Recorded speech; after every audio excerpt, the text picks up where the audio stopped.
afternoon, ladies and gentlemen, and welcome to Lee Jordan Field for today's Sunday matinee matchup between the Matsu Miners and your Chugiak Eagle River Chinooks.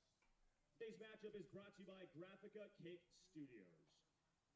At this time, ladies and gentlemen, please help me welcome the starting lineup for the visiting Miners. Leading off, a sophomore third baseman from Kent State, number 8, Josh Morozic. Batting second, a junior shortstop from Lehigh, number 28, Gerard Sweeney. Batting third, a junior right fielder from Lehigh, number 48, Casey Rother. Batting cleanup, a left fielder from Westchester University, number 36, Mike Ferrara. Batting fifth, a catcher from Whitman College, number 4, Kevin Nakamura. Batting sixth, a designated hitter from Kent State, number 18, Sam Thompson. Batting seventh, the first baseman from St. John's, number 37, Nick Sorelli. Batting eighth, the center fielder from San Jacinto College, number 14, Ricky Nunez. And batting ninth, the second, number 41, Kyle Landers. On the mound for the Miners, a sophomore from Delta Community College, number 27, Lance Santier.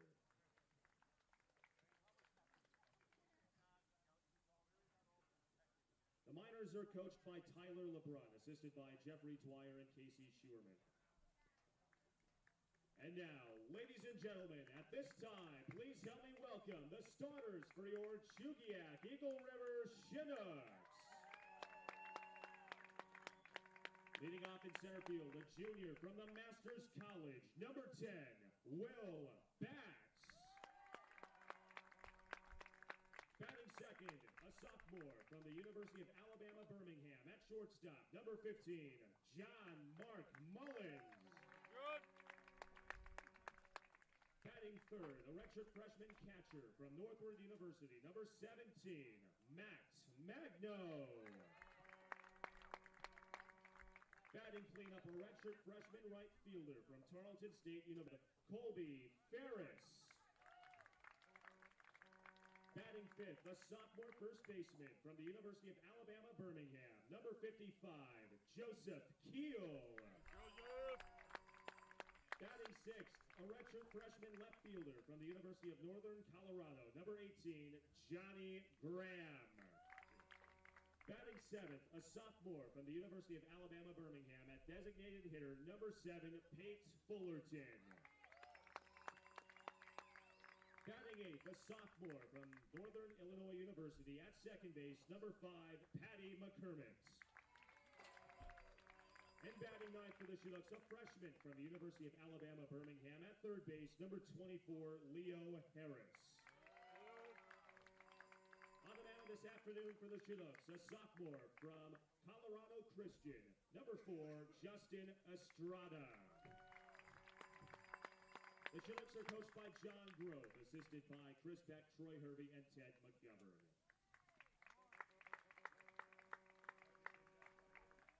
And now, ladies and gentlemen, at this time, please rise and remove your caps for the presentation of our national anthem.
and gentlemen, at this time, please direct your attention to the mound, where tonight's first pitch will be thrown by Graphica Cake Studio owner Agatha Graphica.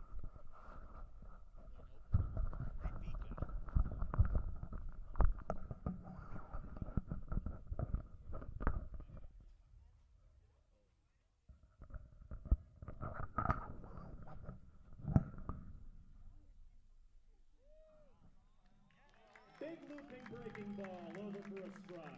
Let's give it up for a round of applause. And now, ladies and gentlemen, her daughter Natalia has a special message she would like to share with you.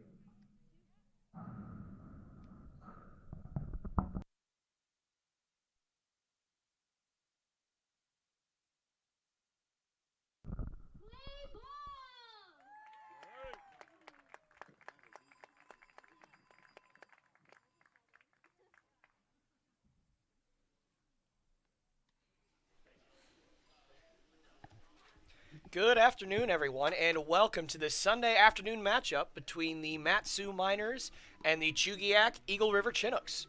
The Chinooks are coming off a great opening day win last night, 4-2, and they're looking to continue that momentum here today.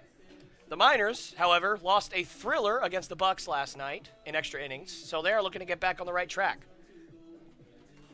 Quickly, let's go over the defense for the Chinooks. Will Batts will be leading off and playing center field. John Mark Mullins will be batting second, playing short. Matt Magno behind the dish tonight, batting third. Colby Ferris, batting in the cleanup spot, will be playing right field.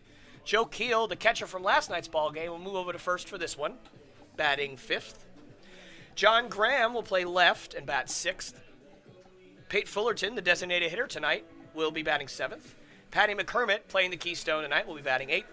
And Leo Harris, the designated hitter from last night, will slide over to third base in this one and bat ninth. The starter for the Chinooks this evening is Justin Estrada, and he definitely looks to match his teammate Zach's output from last night. Zach Sundine pitched a great game last night, went 5 innings, only gave up 1 run, and it was on a solo home run. And so Justin, I believe, will definitely take that kind of effort tonight.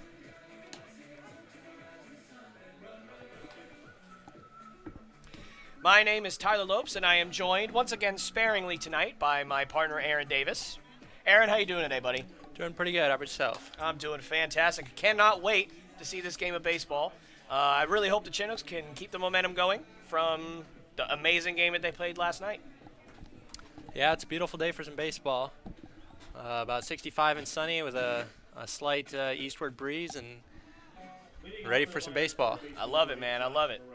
I will say I am still slightly sick, so I probably already sound like I'm sick. So just please continue to bear with me as the first pitch of the ball game is swung on and tapped out to Estrada on the mound. He hustles over and flips it to first for the first out of the ball game, and rather quickly we have the first out here.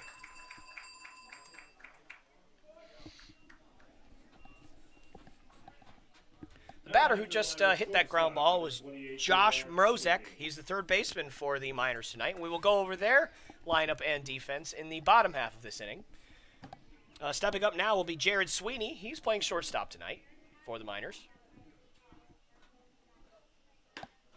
And that pitch is just out for ball 1. And once again, I wanted to continue what I'm saying. I am a little bit sick, so please continue to have patience. Also, it appears here, and as that ball is ripped out into center, but right underneath it will be Will Batts. And that is the second out of the inning. So rather quickly here, we have 2 down in the top of the first inning. Justin Estrada working very quickly and very efficiently so far.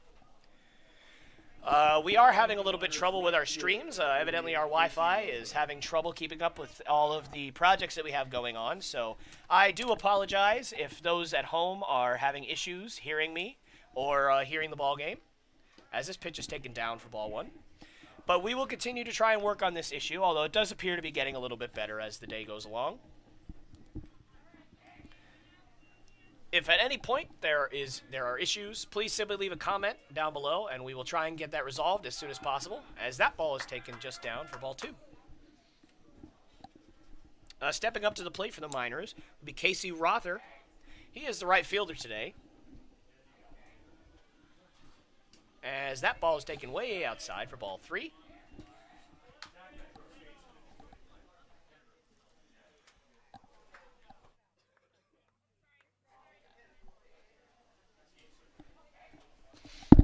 Estrada sets, looking to get one over after falling behind 3-0, and he does. That one's in there for a called strike 1.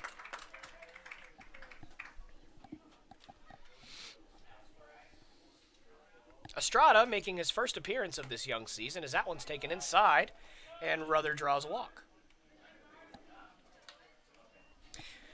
For those at home, I am not exactly sure if it is Ruther or Rother, so forgive me if I tend to flip back and forth on that name, but I was not told beforehand what the pronunciation of his name was, and that is my fault, obviously. So just forgive me if his parents are watching this stream for some reason. But he does walk here, and so he takes a big lead off first as Estrada deals high for ball 1.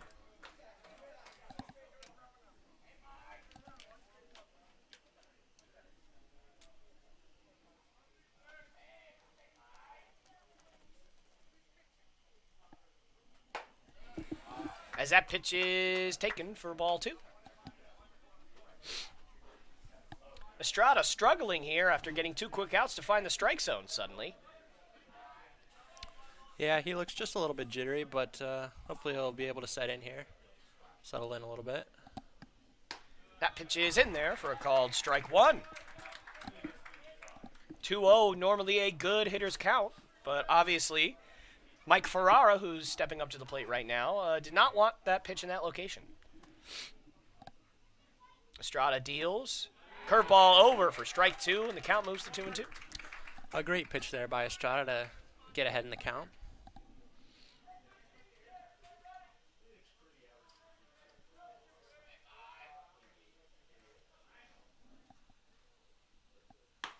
That ball is taken outside for ball 3, and the count moves full. Estrada definitely does not want to continue to walk guys here, especially this early on. As they always say, you get 0% of the guys out that you walk. So your defense can't help you if you start walking everybody. And that pitch is taken outside for ball 4, and so that is 2 walks here early on for Estrada. As Mike Ferrara with a good at-bat there to work the count and to basically just let Estrada put him on base. Batting for the Miners, catcher, number 4, Kevin Nakamura. In steps the catcher for the Miners tonight, Kevin Nakamura. My guess is he is of no relation to the famous wrestler Shinsuke Nakamura, but I suppose you never know.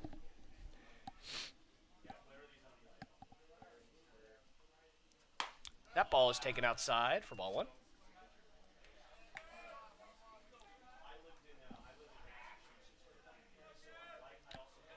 It's going to be interesting to see what Estrada does in order to make an adjustment here, as he clearly has lost his mechanics early on in this one. That one is in there for strike 1. Count moves even to a 1-1.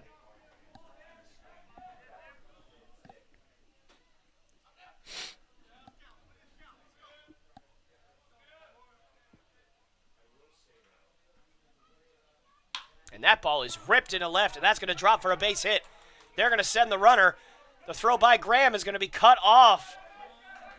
And the Miners are going to take an early 1-0 lead here. So those walks already coming back to bite the Chinooks. Kevin Nakamura with an RBI single here as the Miners get on the board early. Now batting for the Miners, designated hitter, number 18, Sam Thompson.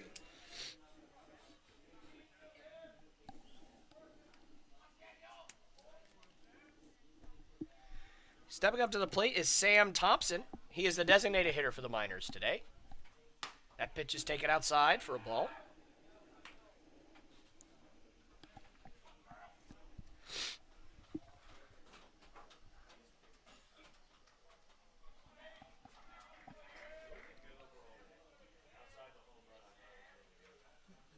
And that one is tapped over to first base and settled in there by Keel for the 3rd out of the inning. So he works around the 2 walks, only giving up 1 run, which will definitely not kill you as you need to score 1 run to win anyways. So we will come back here in the bottom of the first inning, and the Chinooks will look to answer the Miners' early rally.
And we are back here for this early afternoon matchup between the Matsu Miners and the Chugiak Eagle River Chinooks, as Will Batts leads off once again for the Chinooks.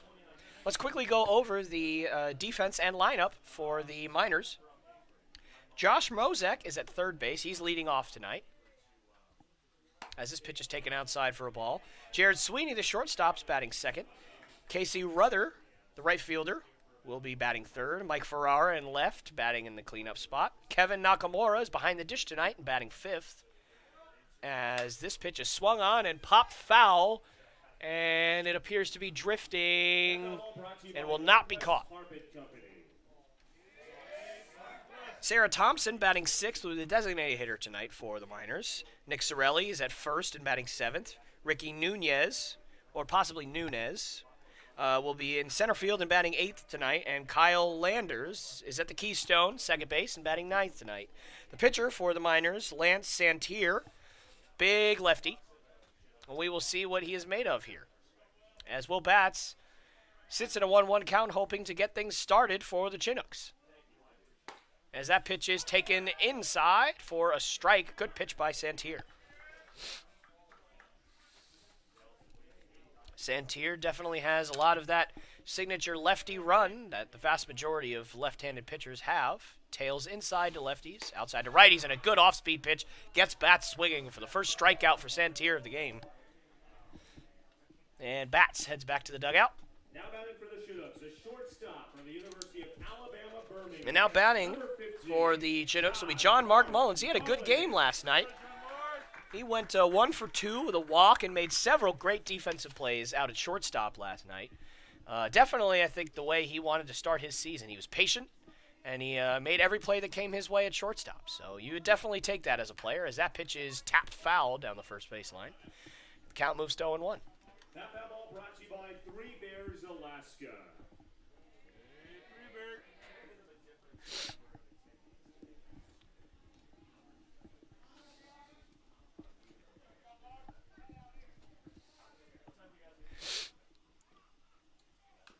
And that ball is also tapped back foul towards our press box. That foul ball brought to you by Edward Jones Financial Advisor Gavin Reed.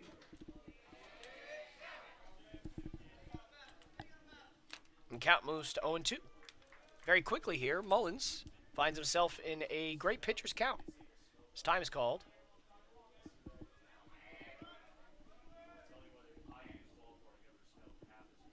And Santier takes a deep breath, fires, hit his spot, but just outside for ball one.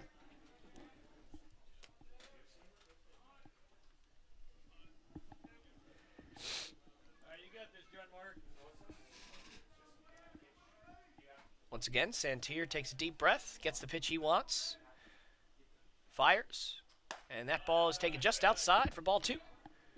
Mullins once again working the count. He did that all night last night and doing it again here.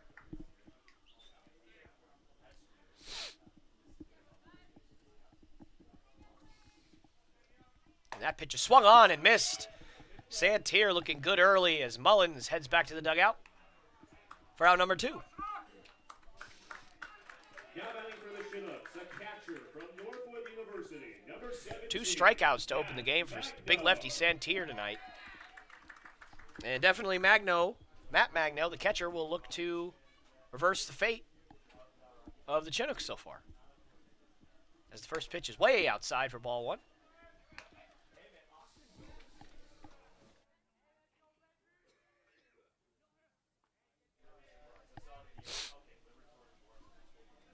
Santier taking his time, making sure he gets the pitch he wants. Fires. That pitch is ripped foul down the first base line. Strike one. Yeah, it was a good swing there by Mango, but he was just a bit behind it. It's very hard to tell how hard pitchers throw from the angle that we have, but it seems pretty clear to me that Santier is bringing it tonight, or more accurately today. Or I suppose for those of you who are listening on our East Coast, which I hope several of you are, it is nighttime, so it works out either way. That pitch is taken in there. Strike two. Count moves to 2-2. Good curveball there from Santier.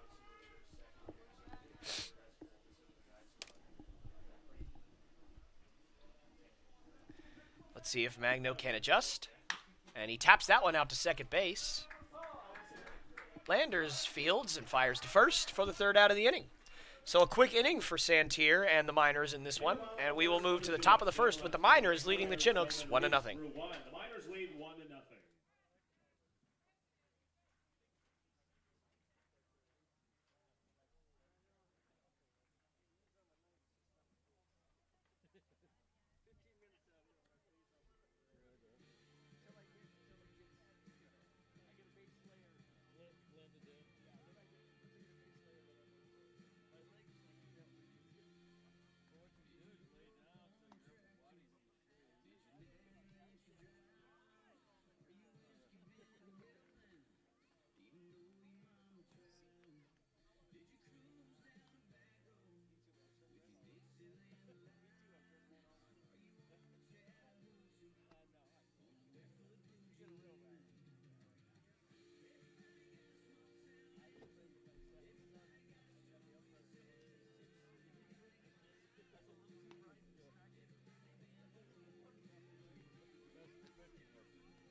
the top of the second for the Miners. First baseman, number 30. And we are back here in the top of the second inning with the Miners leading early, 1-0. Justin Estrada looking to bounce back from his wild first inning, as this first pitch is low for ball 1.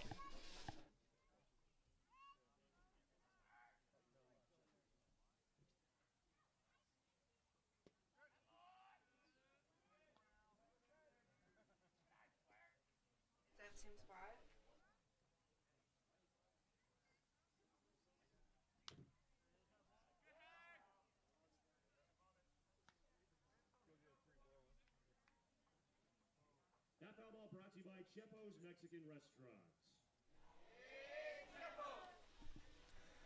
Sorry about that, everybody. We had some technical difficulties.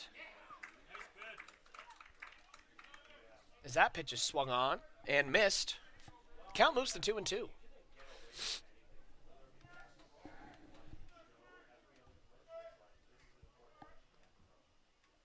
And that pitch is tapped from the mound down the line and will stay foul.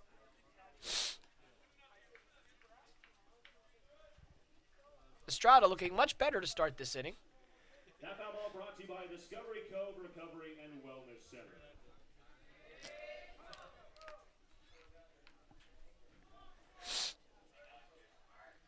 Estrada takes a deep breath, gets the pitch he wants, and fires just outside for ball 3. Count moves full.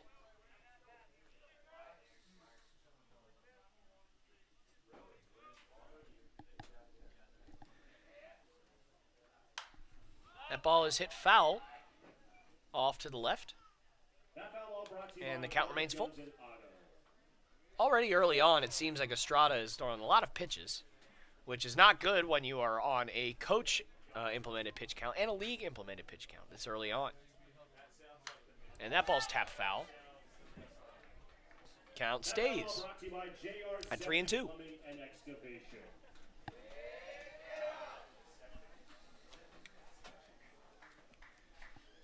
The batter for the Miners is Nick Sorelli, the first baseman, as Estrada looks to put him away here. Gets his pitch, fires. Good curveball, but even better spoiled by Sorelli. That foul ball brought to you by Edward Jones Financial Advisor Jeff Engel. And it has to be frustrating for a pitcher to throw a pitch that well and execute that precisely and still just kind of get a nice flail and foul it off as that one's tapped foul. And a good at-bat here from Sorelli. That foul ball brought to you by Scott Laker of Prime Lending.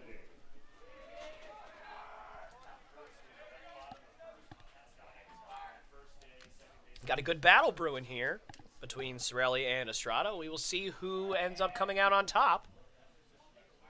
As Estrada fires, and that one's hit deep to center field.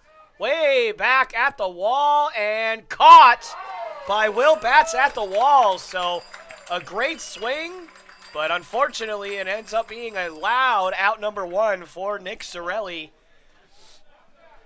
It is very possible anywhere else in the ballpark that is a home run, but unfortunately he hit it to dead center field, and Will Batts had just enough room to reach up at the wall and make the catch for out number 1 here. And for Estrada, it has to feel good to finally put Sorelli away after such a long at-bat.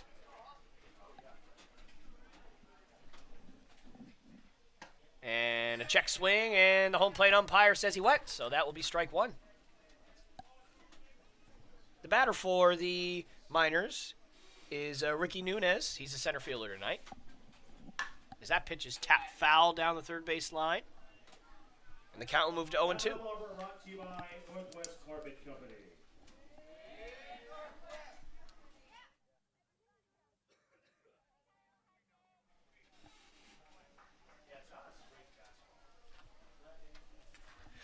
Estrada sets, fires, and a good fastball. Gets Nunez swinging for strike 3. First strikeout for Estrada in this one. He's looking to bounce back from his slightly lackluster first inning, and he's looking good so far. Kyle Landers.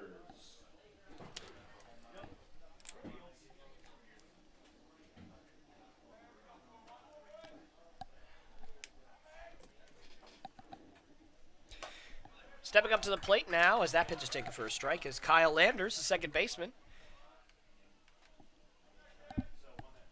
He is the 9-hole hitter in this one, as that pitch is taken just outside for ball 1. Good pitch, though, by Estrada. You'll definitely take that location. Tough to do anything with that one.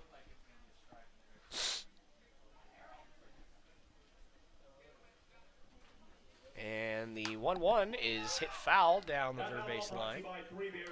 And the count moves to 1-2 on the second baseman.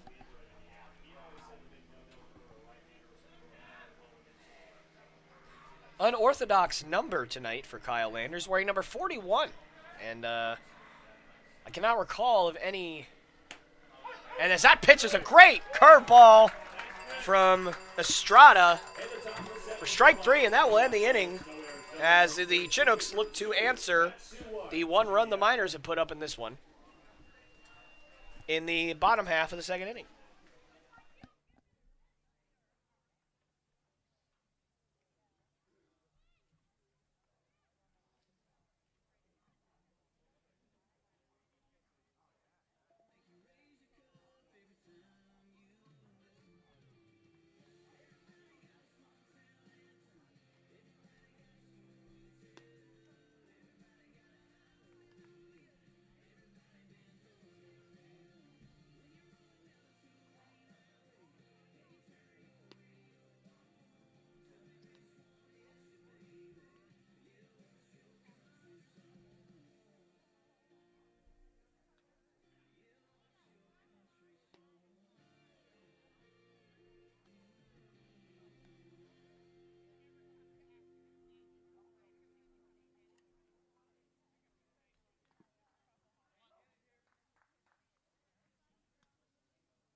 And we are back here in the bottom of the second inning with the Miners leading the Chinooks 1-0. Colby Ferris stepping up to the plate. He had a decent night last night. He went 1 for 3 with a single and a run scored. And the 4-hole hitter will look to lead off this inning against Lance Santier, who had the dominant, as that is ripped down the left field line and foul. Had a dominant first inning. But Ferris jumping all over that one, just has to straighten it out. So what I was saying last inning about Kyle Landers and his jersey number, I cannot recall of any jersey number, as that pitch is taken in there for strike 2. Definitely Colby Ferris is looking for something else there. But I can't recall of any famous players in majors that wore the number 41, at least not off the top of my head. So if any of you want to look that up and put it in the comment section below, I would love to hear that at some point today. That is a very unorthodox number. I do not see it very often. As the count moves to 1-2 here on Colby Ferris, Santier takes his signature deep breath, fires a curveball as that one's floated down the right field line and will drop foul as Ferris stays alive. That battle brought to you by Discovery Cove Recovery and Wellness Center.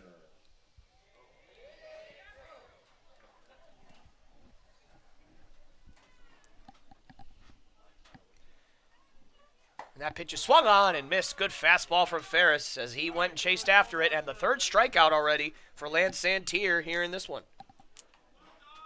Now batting for the Chinooks, a first baseman from the University of Alabama, Birmingham, number 55, Joseph Keel. And now stepping up to the plate is one of the heroes of last night's ballgame, Joe Keel. He had a key 3-run double in the bottom of the first inning that gave the Chinooks a lead that they would never relinquish last night.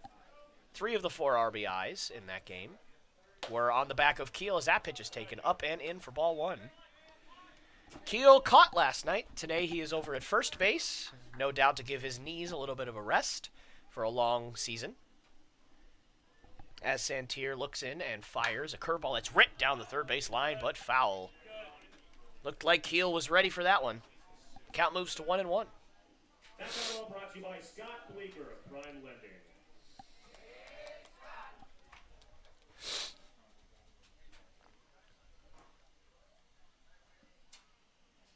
Looks like Santier has that curveball working here early on, and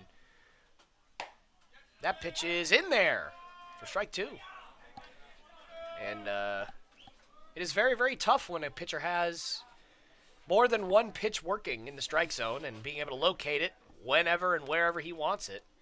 It's very, very difficult to pick anything up when that ends up happening, as that pitch is taken inside for ball 2. And it looked like Santier might have slipped a little bit, but he appears to be okay. Either that or he thought that he had Keel struck out. But it did look like he slipped, but he appears to be fine. As he gets the pitch he wants, looks in, and fires. The 2-2 pitch is tapped down the third base line and foul. That foul brought to you by Chepo's Mexican Restaurants. Chinooks putting good at-bats together here, although it has not resulted in any positive outcomes in the scorebook as of right now. But if you put together good at-bats, that is subject to change. So Chinooks are going to look to continue that streak, as that fastball is ripped into center field, and that is going to be caught out there by Ricky Nunez, the center fielder for the Miners, and that is the second out of the inning. Good at bat by Keel, though, and definitely good contact. Fielder from the University of Northern Colorado, number 22, Johnny Graham.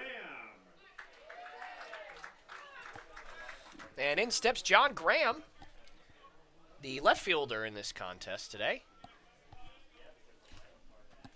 as the first pitch of the at-bat is a curveball swung on and missed. Good pitch there by Santier. Graham went 0 for 3 last night, but he did get hit by a pitch in the first inning and did end up scoring. So he was not without his moment. As the second pitch of this at-bat is tapped foul. Quickly, the count moves to 0-2. That foul ball brought to you by Edward Jones Financial Advisor Jeff Hankel.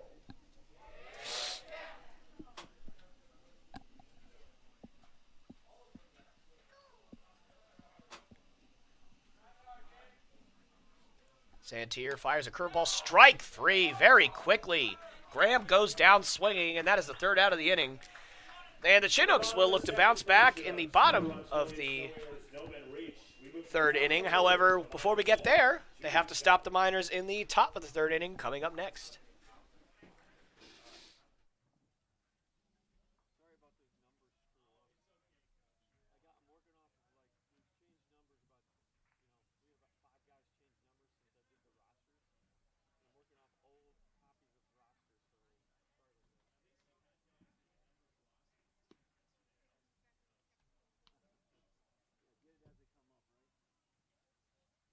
Ladies and gentlemen, at this time, we will read one of our 4 gift giveaways as part of our red ticket promotion. So at this time, please take out your red tickets.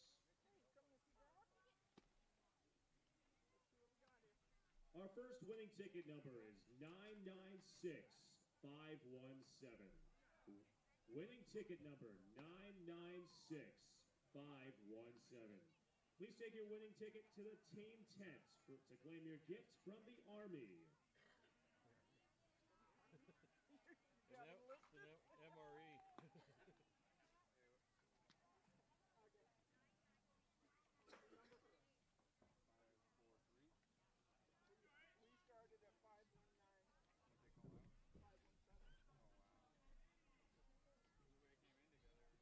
Leading off the top of the third for the Miners, third baseman, number 8, Josh Morozic. And we are back here live for this game between the Matsu Miners and the Chugiak Eagle River Chinooks, as the Miners have an early 1-0 lead, as Justin Estrada fires a butt, and that is going to leak foul. That foul brought to you by Bright Star Care. And the batter, Josh Mrozek, did not get a proper introduction his last at-bat because he swung at the first pitch and tapped the ball to Estrada on the mound. So we will give him his proper introduction in this at-bat. He's playing third base tonight, obviously leading off, as he swings and misses at that one, and the count moves to 0-2. It's very, very interesting. You don't see very often third basemen leading off in a lineup and also putting down bunts. Clearly, he's one of the faster guys on this team as Estrada gets a quick strikeout on 3 pitches Brozek goes down here in the top of the third inning, as Estrada continues to bounce back from his early walking struggles. And by that, I do not mean his inability to walk properly. I do mean him walking batters, just in case anybody was confused on that. I doubt anybody was, but just in case. As that ball's taken down for ball one.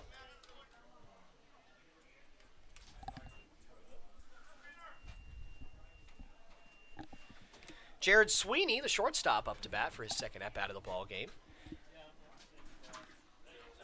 As that pitch is a good curveball, tapped down the first base line, and that is foul. Close play, but unfortunately for the Chinooks, that is called foul. But the count moves to 1-1.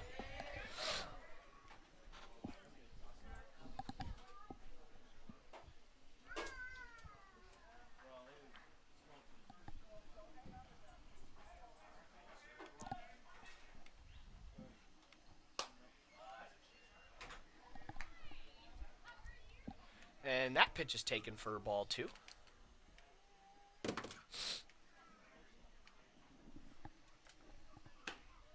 And that is a good pitch from Estrada, taken for strike two.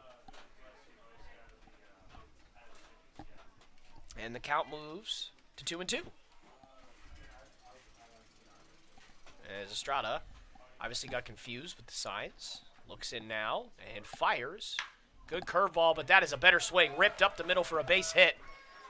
As Jared Sweeney takes a good 2-2 curveball and rips himself a single. And the Miners look to have something cooking here in the top of the third inning. Now batting for the Miners, right fielder, number 48, Casey Rother. And now I do have the appropriate pronunciation for this man's name. Casey Rother is his name. He's batting third for the Miners tonight. As that pitch is taken up and out for ball one.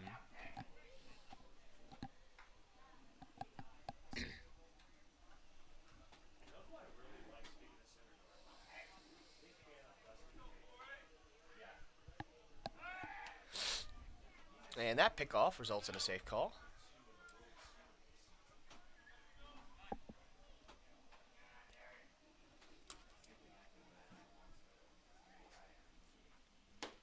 And that's a good curveball from Estrada. That's strike one. Still waiting on anybody to tell me who famous has worn the number 41.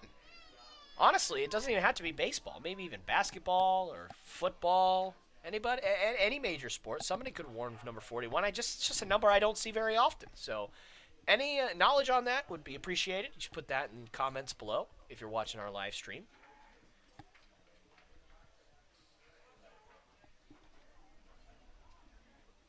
Always looking to learn more things about the games that I love. So, that would be much appreciated. As that's outside for a ball and the pickoff to first. And Sweeney just gets back safely. Good ball to throw on for Magno as it was drifting outside, so he was turning that way anyway. So it's a much shorter and much quicker time to get the ball over there when you're already moving that direction. As Estrada fires, and that ball's popped foul off to the right. And that will land in the ether. And the count moves to 2-2.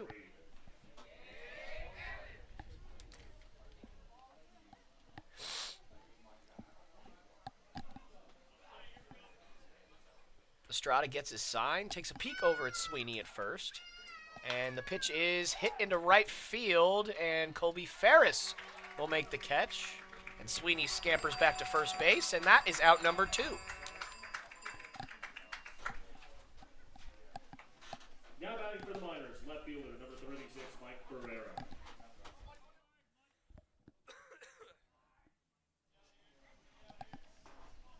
And now stepping up to the plate will be the left fielder, Mike Ferreira. He is in the cleanup spot tonight. Very interesting batting stance as he hits this one down to Leo Harris at third, and a good throw retires Ferreira for the third out of the inning. Good inning for Justin Estrada, as he has had 2 shutout innings since giving up a run in the first inning. And the Chinooks look to get that run back and possibly more as we go into the bottom of the third inning after this quick break.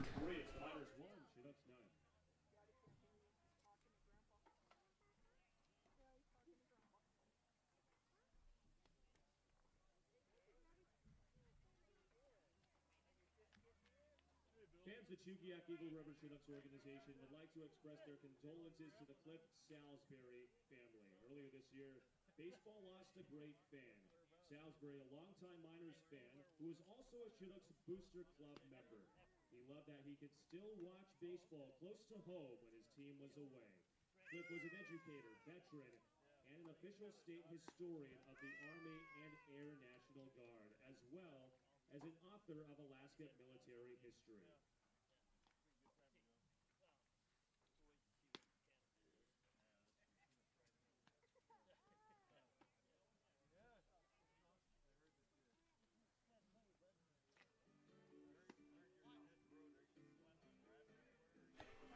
And we are back here in the bottom of the third inning for this early afternoon matchup between the Miners and the Chinooks.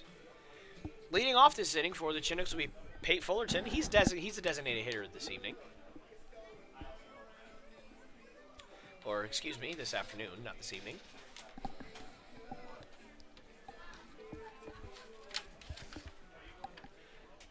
Pate did not have that great of a game yesterday. He did go 0 for 3 at the plate, but it is a new day, and therefore new challenges. But he does have to face a tough lefty-lefty matchup here with Lance Santier, who has looked very, very good early on. Has yet to allow a hit, walk, or any other kind of base runner in this one, as that pitch is taken just outside for ball 1.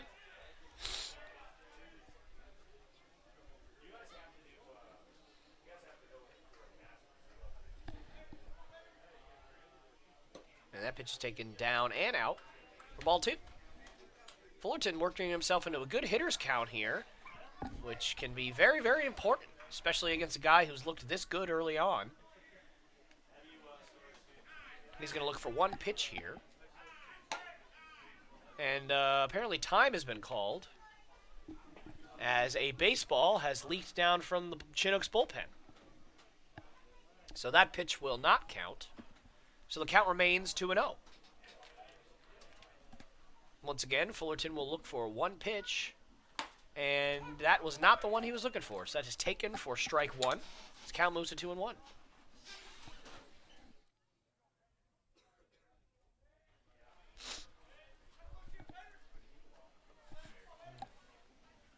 And that pitch is just outside for ball 3. Got to be frustrating for Santier, as I think he wanted that one. But a close call, but he did not get the one he wanted, so it moves to 3-1. And the 3-1 pitch is taken inside for ball 4. And so Pate Fullerton, against a tough lefty-lefty matchup, works himself a walk, and that is the first Chinook base runner of this ball game.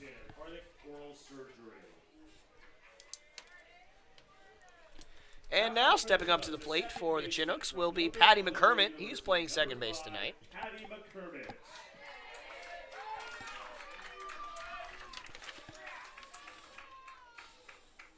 Patty had himself a decent 1-for-3 ball game at the plate last night, as that one is tapped into shallow left, and that's going to drop for a base hit. So a little bleeder, all of a sudden, the Chinooks have it cooking here in the bottom of the third inning. As Leo Harris, the third baseman, steps up to the plate here with 2 on and nobody out, as the Chinooks look to capitalize on this great opportunity against Lance Santier, who up to this point has looked very, very good. Yeah, Harris is the fourth player from the University of Alabama, Birmingham, in the starting lineup for the Chinooks today. Definitely a lot of Alabama fans here. And he's bunting as that pitch is taken way up and out for ball 1. Definitely the smart call would be for, or maybe not necessarily smart, but the conservative call would definitely be to have Harris bunt here. It's good to see them working that into their game plan here. Harris showing bunt very early, and that ball's taken way up and in this time for ball 2. Interesting to see if Coach Groth changes his plans now that he sees that in the stretch, it looks like Santier does not have his normal consistency with his location. And it looks like they're going to continue to have Harris bunt, as this one is in there for strike one. Tough pitch to bunt when it's inside like that, but it is good to be able to steer it down the third base line in that scenario. So there is pros and cons to trying to bunt that pitch. And Harris continues to square. Santier fires as that one's bunted down the third base line. A good bunt. Let's see, and Harris is safe.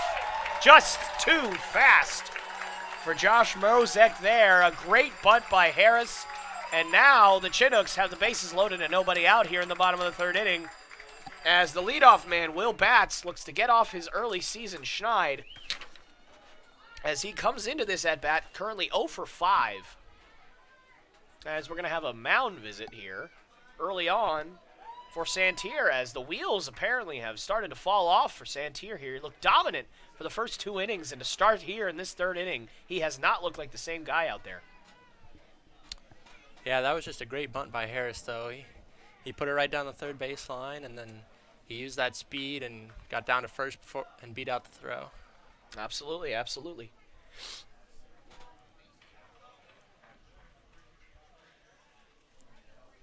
It's in moments like this where I wish that I could hear what these pitching coaches are saying to their pitchers in moments like this. And every pitching coach is different. Some of them like to get their the pitchers' minds off of the game. They just like to talk about anything other than what's happening. Some of them are screamers, they like to yell, scream, kind of chastise their pitchers. Some of them just like to calm them down, and it's very interesting. It's going to be interesting to see what the strategy is for Santier and the coaching staff here, to see how he's going to kind of adjust to what's been happening here in this third inning. As Will Batts steps up to the plate, tough lefty-lefty matchup for him. He struck out swinging in his first at-bat as that pitch is taken down for ball 1. And for Santier, you definitely do not want to walk Batts here, as Batts has been struggling early in this season. It's a good lefty-lefty matchup for Santier. And also, if he walks him, then he gives up a run that will tie the game, as that one's taken down for ball 2, as Santier, looking frustrated out there, all of a sudden can't seem to find his location.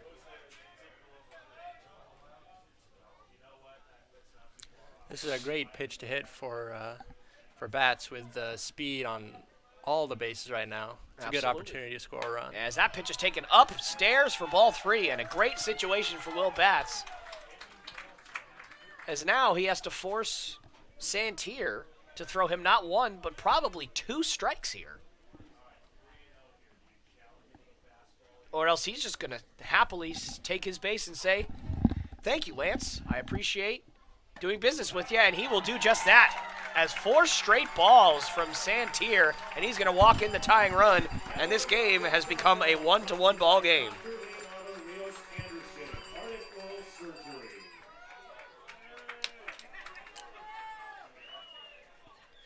And now John Mark Mullins, one of the hotter hitters in the lineup, did strike out in his first at-bat. Had a great game yesterday, and we'll see what John Mark Mullins can do with this great opportunity here to bust this game wide open early on here in the third inning.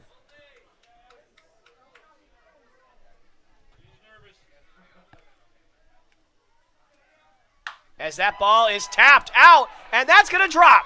Base hit.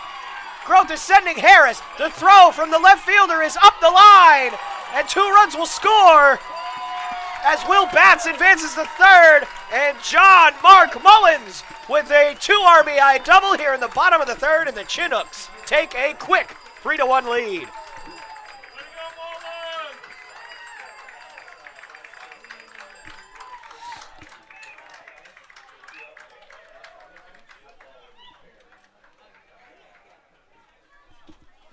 It is so amazing to see how quickly the game of baseball can turn around, as Lance Santier looked dominant in the first 2 innings, and suddenly the wheels appear to be falling off here as that pitch is in there for strike 1. And Matt Magno like to keep the momentum going for the Chinooks, as they still have runners on second and third and nobody out here in the bottom of the third inning, looking to bust this game open. And Magno taps that over to second, but that will bring in a run as Magno does his job, and the score moves to a 4-1 ball game.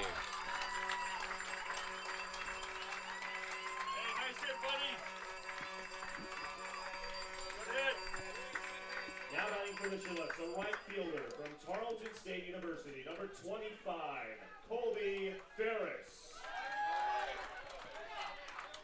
And now Colby Ferris steps up to the plate, looking to get one into the outfield to score John Mark Mullins from third as that pitch is swung on and missed. Ferris has struggled with Santier's curveball early in this one, as Ferris also struck out in his first at-bat. And Santier continues to go to that curveball, and Ferris continues to swing at it. That moves the count to 0-2. And if you're Santier here, you have to say, well, Colby, I'm throwing this curveball until you prove to me you can at least hit it foul. And instead, he goes to a fastball, and he checks the swing, and he went. So Ferris goes down swinging for the second out of the inning. So I stand corrected, as he instead went for a fastball, and it worked out for him, as Ferris goes down swinging for the second out of the inning.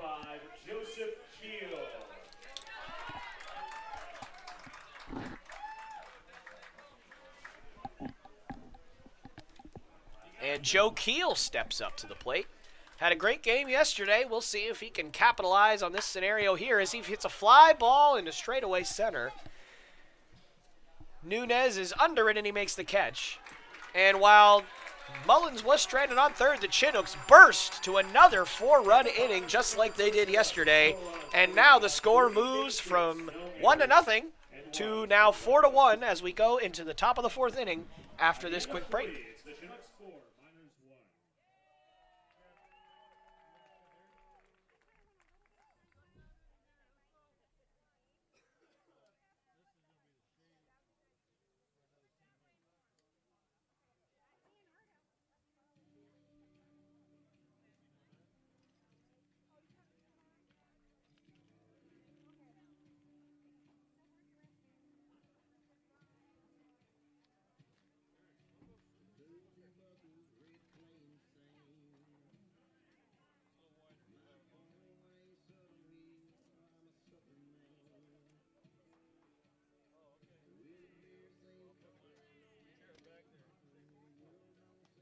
Ladies and gentlemen, your attention, please. Now pitching for the Chinooks, our right-handed freshman from Biola University, number 50, Carson Odie.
And we are back live here in the top of the fourth inning with the Chinooks storming out to a 4-1 lead here against the Miners. All 4 runs scored in the last bottom of the last inning, if you're just joining us. A new pitcher for the Chinooks will be Carson Cody, as Justin Estrada's afternoon ends earlier than probably he would have liked, although did not pitch poorly by any stretch, as that pitch is fouled off and the count moves to 0-1. That foul ball brought to you by JR Septic Plumbing and Excavation. Estrada pitched 3 innings, only giving up 1 run, and it was in the first inning after he walked the first 2 batters. But other than that, Estrada only gave up 2 hits, so that is Definitely not a bad afternoon of work, although I bet you he would have liked to go a little bit longer. As Cody fires, and that pitch is tapped out into shallow left field, and that's going to drop for a base hit. As Kevin Nakamura, the catcher tonight, has his second hit of the ball game. So Nakamura showcasing his talents early on here with 2 hits in his first 2 at-bats. Who says catchers can't also hit?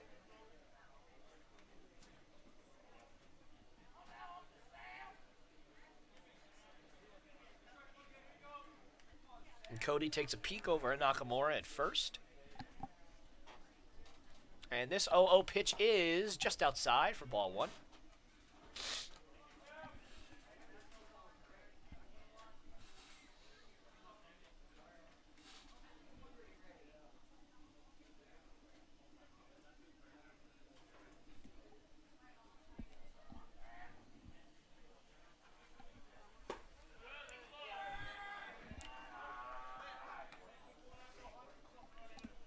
Much like the Chinooks did in the bottom half of the 3rd inning.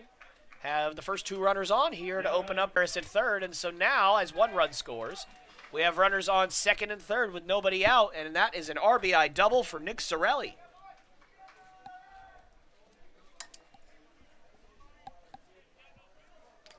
Now batting for the Miners, center fielder number 14, Ricky Nunez. And now stepping up to the plate is Ricky Nunez.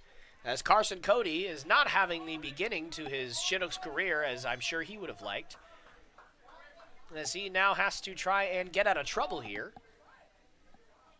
With 2 runners on and nobody out here in the top of the 4th. And that fastball is in there for a called strike 1.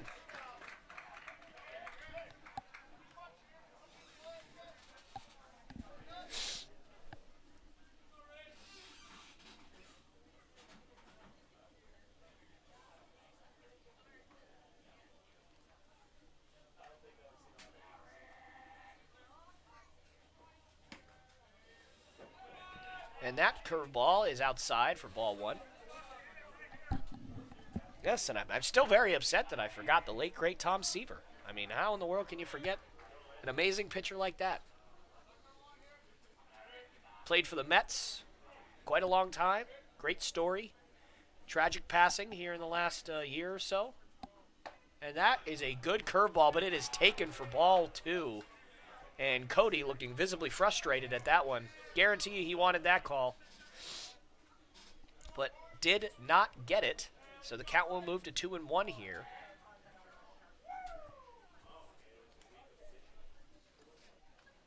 And Nunez swings and taps it foul behind home plate. And the count moves to 2-2.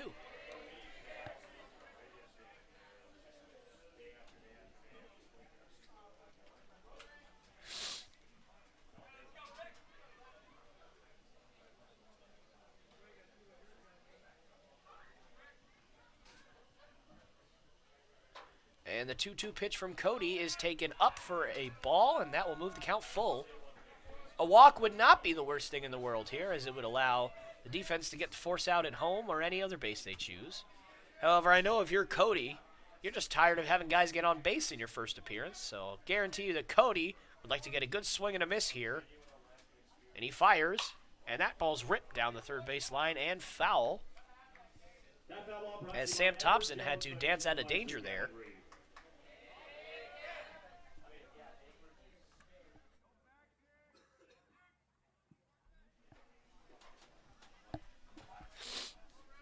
Turning into a good battle here between Cody and Nunez.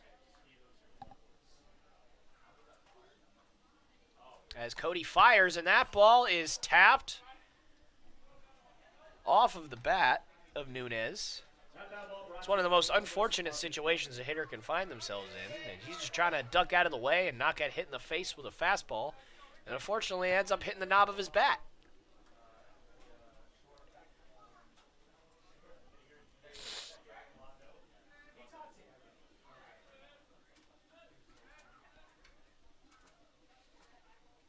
And a good curveball there from Cody, but that's tapped foul. And a great at-bat here from Nunez.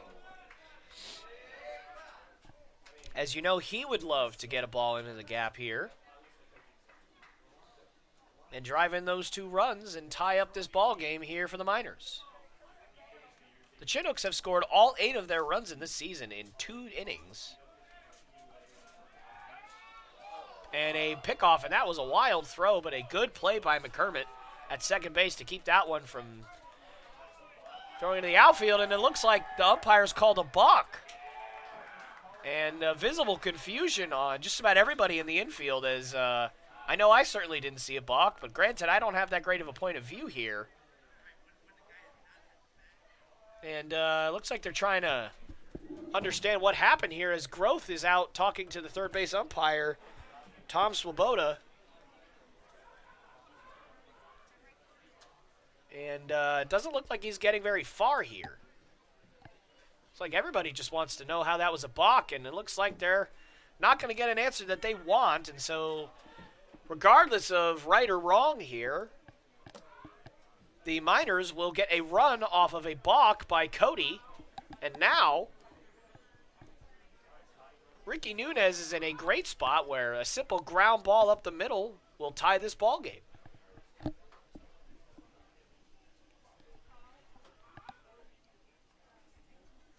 As that pitch is a fly ball into right field as Ferris runs it down and makes the catch. Tagging from third base is Sorelli, and he will get home, and this ball game is quickly tied.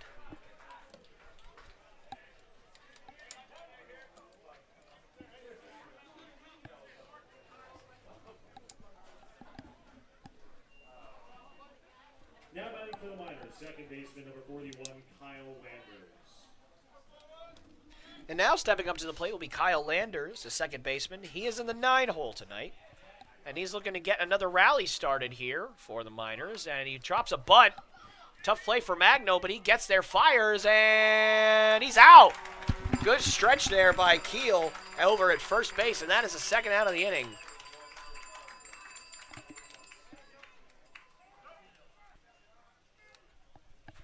And now stepping up will be Josh Mrozek, the leadoff hitter and third baseman for the Miners today. And Cody looking to bounce back after a rough start to this inning by getting 3 outs in a row here, hopefully, for him anyway.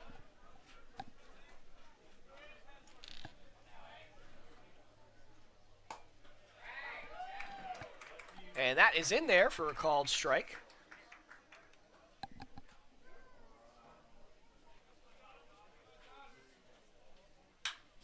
And that ball is tapped out to left field.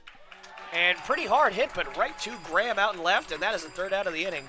So a good inning there for the Miners as they tie up this ball game, and we are all knotted at 4 as we head to the bottom of the 4th inning. In the top of the 4th for the Miners, 3 runs on 2 hits, no errors, no men left. Midway through 4, Miners 4, Chinooks 4.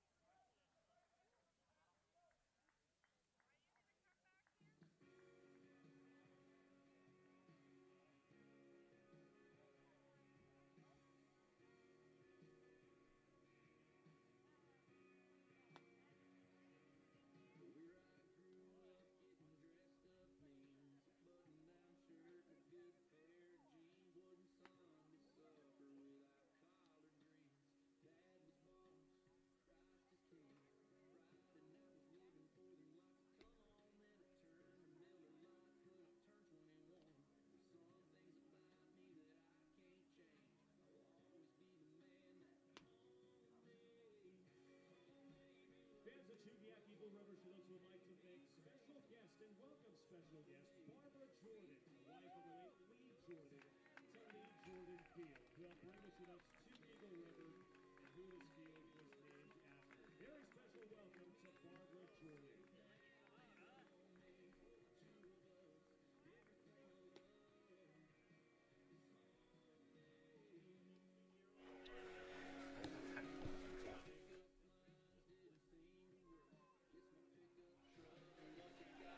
And we are back here in the bottom of the 4th inning with the Chinooks and Miners tied up here at 4 here in the bottom of the fourth. So a lot of fours going around here to start this ball game. And stepping up now will be John Graham, who on the lineup sheet was actually written down as number 18, but evidently that is the incorrect number as he's wearing number 22 for this ball game. So that pitch is taken way up and out for ball one. As Lance Santier looked dominant early on in the first 2 innings of his appearance, but in the third inning, very clearly the wheels tended to fall off for him, and kind of a surprise, at least to me, that he's back out there for this 4th inning as that one's tapped down the third base line. Tough play from Mrozek, but he makes it. Good play there as Graham is retired for the first out of the inning. Now batting for the Chinooks, a designated hitter from the University of Alabama. And now stepping up will be Pate Fullerton. He is the designated hitter tonight. He walked in his first at-bat, a great at-bat that got things started in the bottom of the 3rd inning. That led to, obviously, a 4-run outburst for the Chinooks.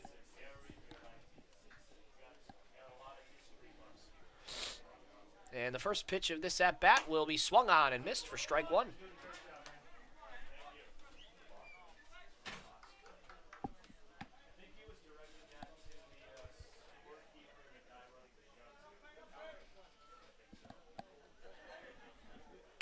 And that ball is tapped down the first base line. Going to be a tough play.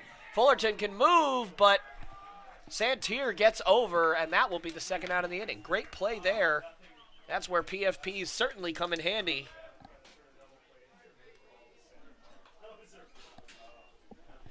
And quickly, there are 2 down here in the bottom of the 4th. So Santier is justifying his manager's decision to keep him out there despite giving up 4 runs in the prior inning.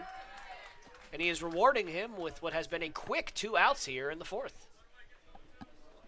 And Patty McCormick, the second baseman today, will step up to the plate. And he looks to drop a bunt with 2 outs, and it's a good one.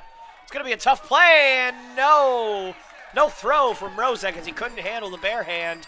And an interesting call to bunt with 2 outs, but it works out for McCormick as that will be his second base hit of the ball game and his second base hit in the last 2 innings. Now batting for the Chinooks, third baseman from the University. And speaking of bunting, Leo Harris put down a great one in his last at-bat that also ended up going for a base hit. So 2 bunts for the Chinooks and 2 base hits out of the lot. So definitely want to continue to keep an eye on that one as they might try to exploit that as this game goes on. But for now, Harris not bunting as he takes a fastball up and in for ball 1.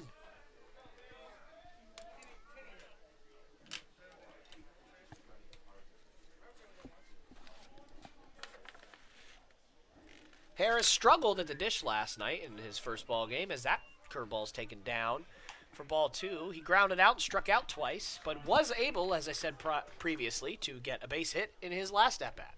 So we'll see if that's going to awaken some kind of streak here for Mr. Harris.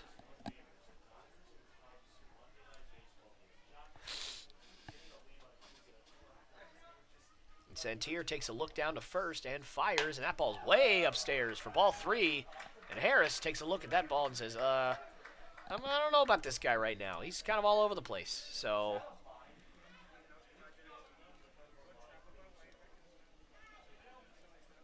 count moves to 3-0 here to Harris as that ball is taken in there for a called strike 1.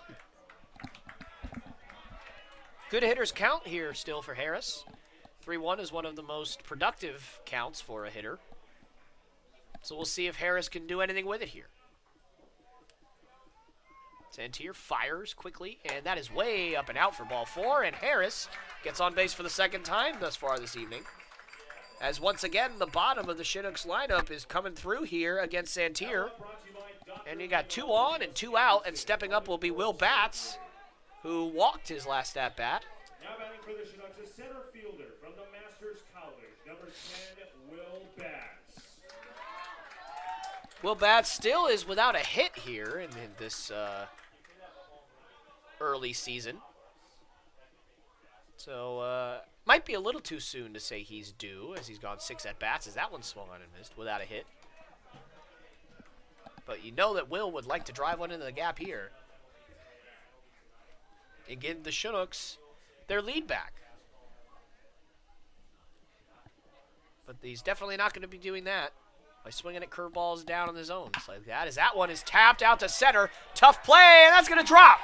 One run's going to score. They're going to send him around, and the throw is way upstairs. And the Chinooks will take a 6-4 lead on a 2-run single from Will Batts as he finally gets his first hit of the season and uses that moment wisely to drive in 2 runs and give the Chinooks their lead back. Now batting for the Chinooks, a shortstop from the University of Alabama. I'm sorry, I did misspeak. Only 1 run has scored, as Harris was held up at third base. My apologies.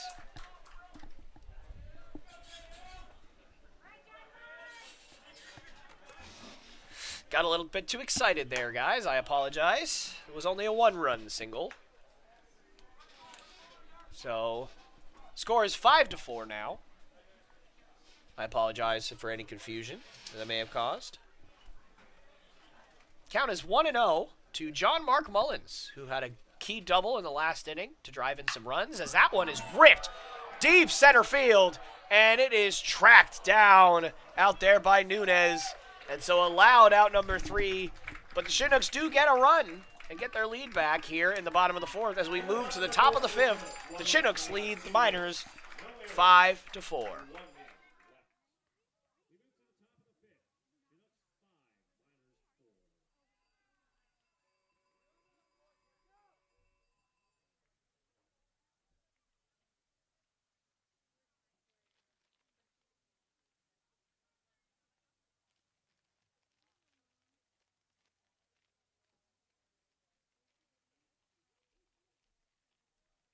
Ladies and gentlemen, at this time, we will be awarding 2 red ticket gift prizes.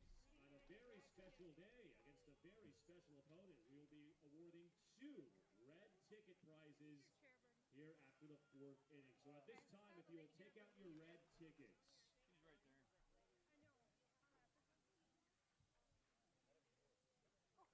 Our first winning ticket number is 996570.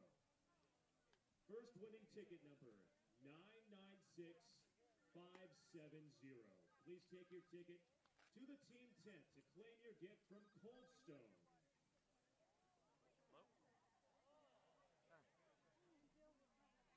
And now, ladies and gentlemen, at this time, if you will take out your red ticket numbers once again for our second winning ticket number. Second winning ticket number, 996597. Second winning ticket number, 996597. Please take your ticket to the team tent to claim your gift from Trustworthy Hardware. And we are back here in the top of the 5th inning. Shortstop number 28, Gerard Sweeney. Jared Sweeney stepping up to the plate here. He is the shortstop tonight. So far, he is 1 for 2, a fly out and a base hit.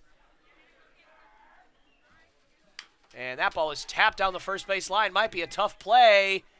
And a good play there by Cody to get off the mound and take it himself, as he kept it fair and took the play himself. So a quick out number 1 here for Carson Cody, looking to bounce back from a rough 4th inning for him, as he did indeed give up 3 runs in that inning. But if he's going to continue to get quick outs like that, he will have a much better 5th inning.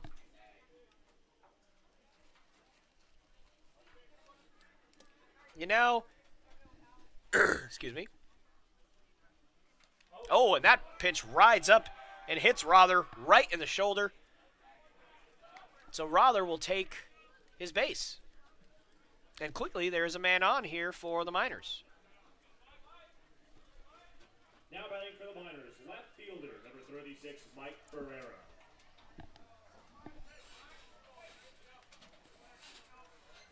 And Mike Ferreira now steps up to the plate here.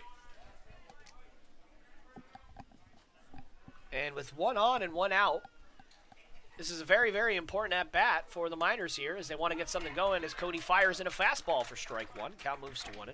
Or, excuse me, 0-1. Ferreira walked and grounded out in his last 2 at-bats.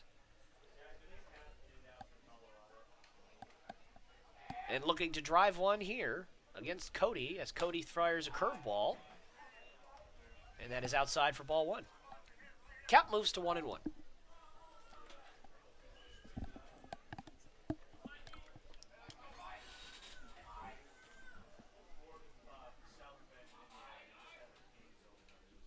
And the 1-1 from Cody is check swung, and he did not go, so that will be ball two.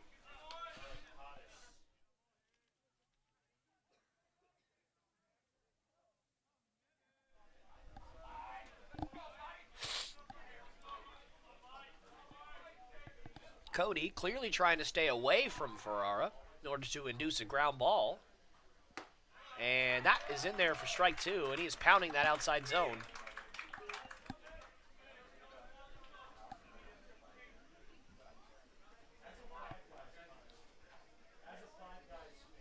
And definitely want to be able to get Ferrara out here as Kevin Nakamura sits on deck. And thus far tonight, he's 2 for 2.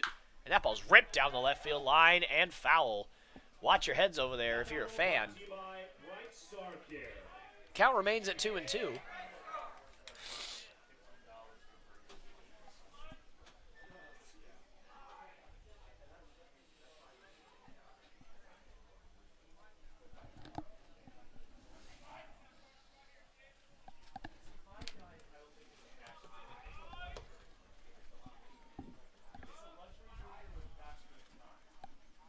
And the 2-2 is outside for a ball, and that gets by the catcher Magno. And Rother will advance to second base on what will surely be called a pass ball.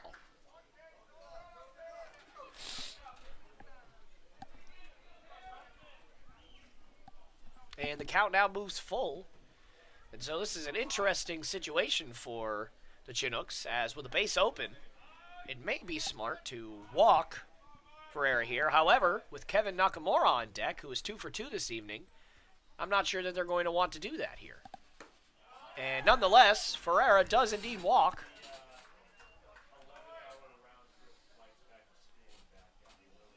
And Magno with a bit of a confused look on his face. Not sure what that was. Perhaps he got crossed up there. Not exactly sure what that was about. And that will prompt a mound visit here to figure out what in the world that was.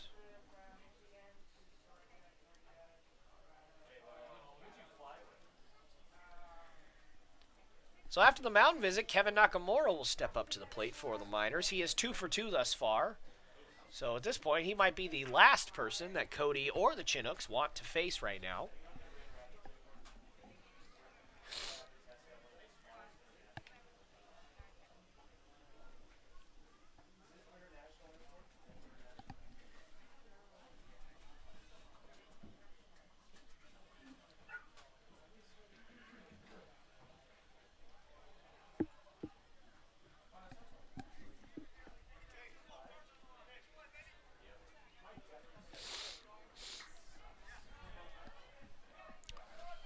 So it looks like there is some action out in the bullpen, but pitching coach Troy Hervey decides to stick with Carson Cody right now. Interesting decision. I'm sure Cody's pitch count has got to be getting up there. And obviously he did give up 3 runs in the last inning, so clearly Hervey has some faith here. And oh my goodness, that was a swing, and it looked like he fouled that off of his own helmet. Let's just hope that he's okay, although he is smiling and laughing a little bit, so he does appear to be okay. Thank goodness. That could have been absolutely disastrous for Nakamura there, and obviously you don't want to see anybody get hurt. But it looks like he's okay. Look, he's pointing at the bat, probably telling him, yeah, I swung and it hit my bat and it popped up and hit his helmet. Luckily, it did not look like it did not hit his head, and Nakamura will be okay, which is definitely a great sign. But in terms of the logistics of the ball game, the count moves to 0-1. And Cody fires a curveball and a good stop by Magno, but oh my goodness, and he's safe. And Casey Rother swipes third on the wild pitch there. And that is a great read there from Rother, as now instead of there being runners on second and first, there will be runners on first and third here with only 1 out in the inning. So now you most likely force Leo Harris and Joe Keel to play up a little bit to prevent the run from scoring. That will tie the game. Nakamura waiting. The 1-1 is a fly ball into left, and Graham's going to make the catch. Tagging is Rother, and he will score. And this game is tied. A sacrifice fly there for Kevin Nakamura. And we have a 5-5 ball game on our hands. Now batting for the Miners, designated hitter number 18, Sam Thompson.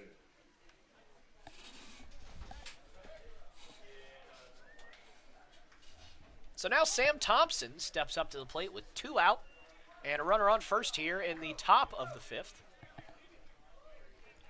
Thompson thus far in this game has walked and grounded out to first. So we will see what Thompson can do right here against Carson Cody, who fires that pitch outside for a ball, who has now given up 4 runs in this ball game. Definitely not the start to his season that he wanted, but he's going to be left out there in order to finish this inning for the Chinooks. And that ball is tapped out to shortstop. He's going to flip on to McCormick at second, and that is the 3rd out of the inning. And we have a tie ball game on our hands, ladies and gentlemen, as the Chinooks and the Miners will take a 5-5 ball game into the bottom of the 5th inning right after this quick break.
And we are back here in the bottom of the 5th inning as the Chinooks and Miners are tied 5-5 here. And Matt Magno, the catcher, stepping up to the plate here, the 3-hole hitter for the Chinooks. And Lance Santier remains in the game here, big lefty. Has done really, really well against the top half of the Chinooks lineup tonight, but has not done as well against the bottom half of the Chinooks lineup, which is something you do not see very often.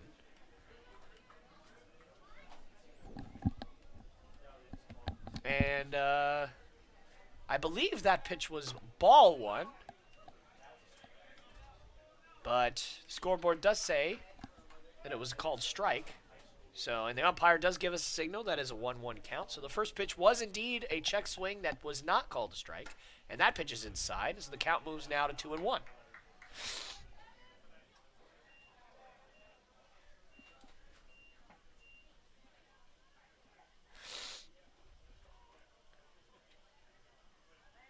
And that pitch is just outside from Santier. Wanted that one. Visibly see the frustration. Wanted that call, didn't get it. Count moves to 3-1. A good hitter's count for Magno, as he wants to drive one and get himself on base and get something cooking for the Chinooks here in the 5th. And this 3-1 delivery is swung on and missed. Good pitch from Santier there. And the count now moves full to open up the bottom of the 5th.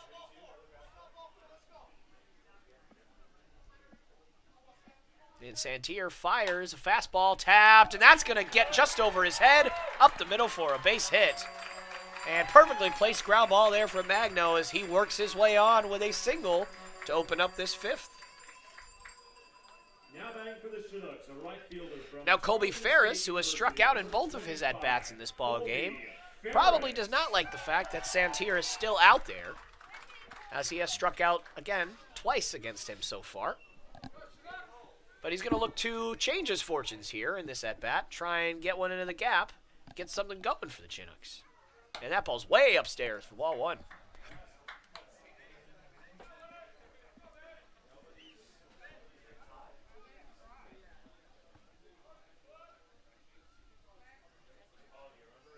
And Santier takes a look in and fires, and that curveball's down. Good take there from Ferris. It's a tough pitch to take, but he took it anyway. Count moves to 2-0. Good pitch. Excuse me, not good pitch, but good count for Ferris.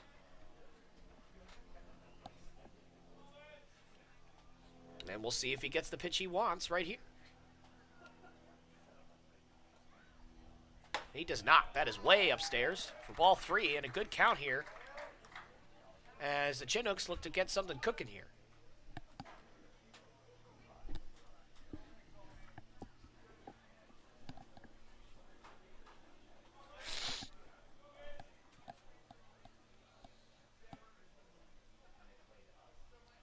And that pitch is downstairs, and a 4-pitch walk to Ferris here from Santier. And you have to wonder how much longer his leash is going to be if he continues to struggle the way he has in this 5th inning. And just as I say that, here comes the coach, and this might be it for Ferris. Or excuse me, not for Ferris, for Santier. And clearly Santier not happy with what's been happening here.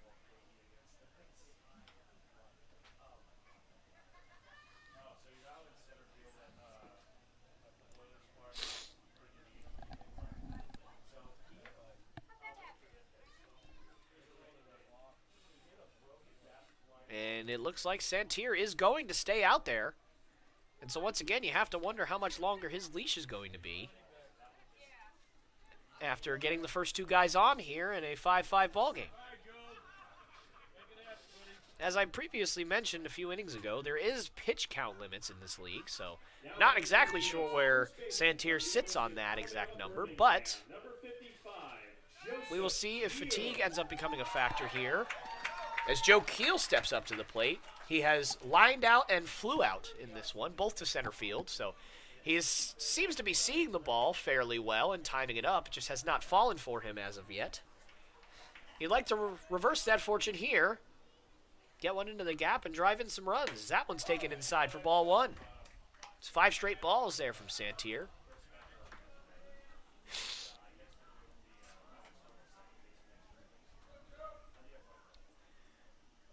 And I know in my playing days, I would have 100% taken until I got a strike, but I was nowhere near as good as these athletes are. So we'll see if Keel has the green light here, if he gets the pitch he wants. And that pitch is taken down for ball 2.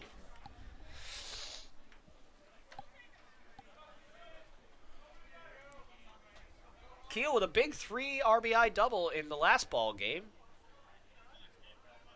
And the Chinooks would use that momentum to have a 4-run lead in the bottom of the first inning of the last ball game, and it was a lead they would never relinquish. So let's see if Keel can have another big at-bat here as that ball's ripped into right field, and that's a base hit.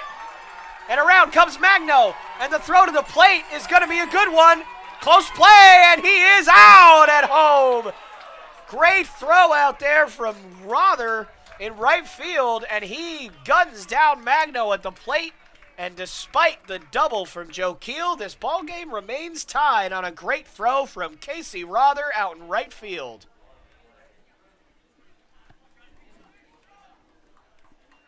Now batting for the Chinooks, a left fielder from the University of Northern Colorado. And so now, John Graham's going to step up to the plate and try and continue the momentum that the Chinooks had building before Magno was cut down at the plate by a fantastic throw.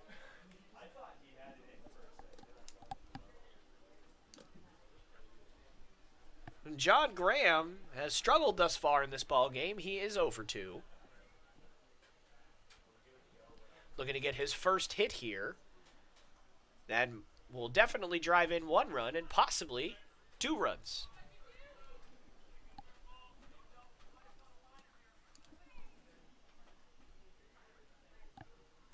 that is a good curveball in there for strike one.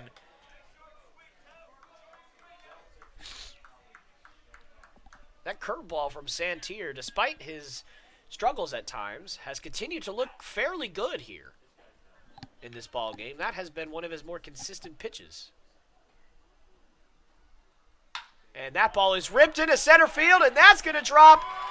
And Keel is going to be held up. No, he's going to blow by the stop sign, and he is going to make it. What base running from Joe Keel as he steals a run despite the coach telling him to not go home. He went anyway, and it worked out for him. And now the Chinooks have regained a 2-run lead here in the bottom of the 5th. And also, let's not forget a fantastic at-bat from John Graham. Big-time single. And you have to wonder if this is it for Lance Santier in this one. And judging by the look on his face, I'm going to guess that the answer to that question is yes.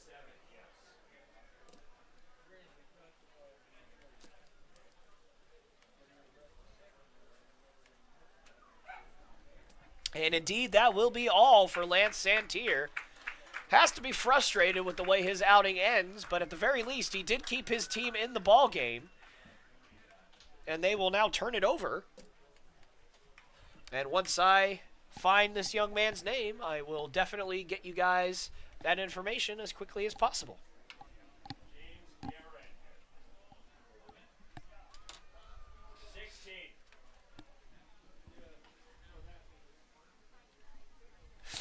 Fans, your attention, please. Now pitching for the Miners, a junior right-hander out of Corman University, number 16, James Aaron.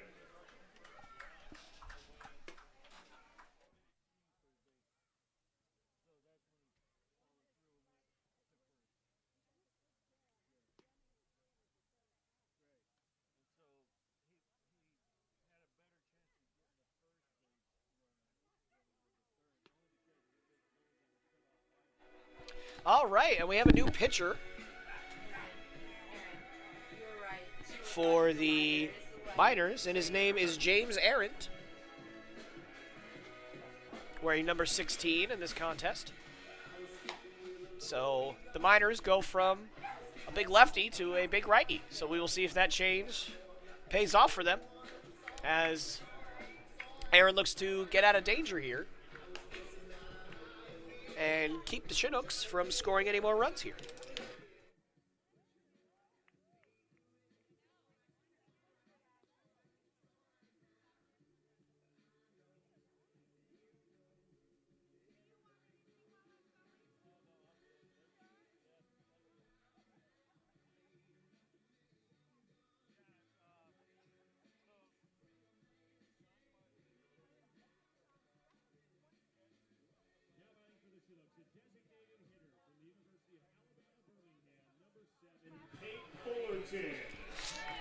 And now stepping up to the plate will be Pate Fullerton. He is from the University of Alabama, Birmingham, as several of our players are, and several in the starting lineup, as Aaron mentioned earlier. And that ball gets by the catcher, and he's having a hard time finding it, and Graham is going to hold at second, but what will surely be a wild pitch to open up the outing for James Aaron results in John Graham being able to scamper over to second base. And so now, Fullerton has a chance for an RBI here with just a single. So the count moves to 1-0. And the Chinooks look to continue this big inning that they're having. And they're in a good spot to do so with only one out. And that fastball is taken, probably wisely there, for strike one. I think it's good baseball practice to generally, maybe not always, but at least generally, take the first pitch that a reliever throws to you, at least until you get a strike. But especially if his first pitch is as wild as the first one was there, you should definitely take. So I think that was a good take there, as that pitch is down and in for ball two, and the count moves to 2-1. So as I was saying earlier, Pate is from University of Alabama, Birmingham, as that pitch is called a strike. In there, down in the zone, and the count moves to 2-2. And many of our Chinooks are from University of Alabama, Birmingham, which is interesting because Anybody who has seen the United States map knows that Alabama is nowhere near here. So it's very interesting to see so many people from the same school come here, especially when the school is so far away. And the 2-2 is swung on and missed. Good pitch from Aaron, and Fullerton goes down swinging. And that will mean there are 2 outs here in the inning, and it is up to Patty McCormick, the second baseman, to keep this inning alive for the Chinooks. From Northern Illinois University, number 5, Patty McCormick.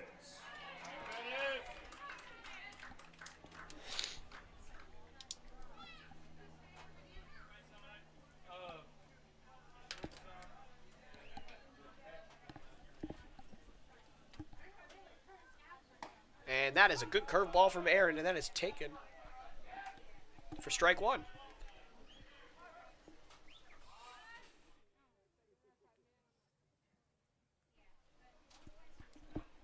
Patty McCormick is 2 for 2 in this ball game thus far, having himself a good start to his ball game, looking to get his 3rd hit of the night here, and that 3rd hit has a very good chance of driving in another run for the Chinooks.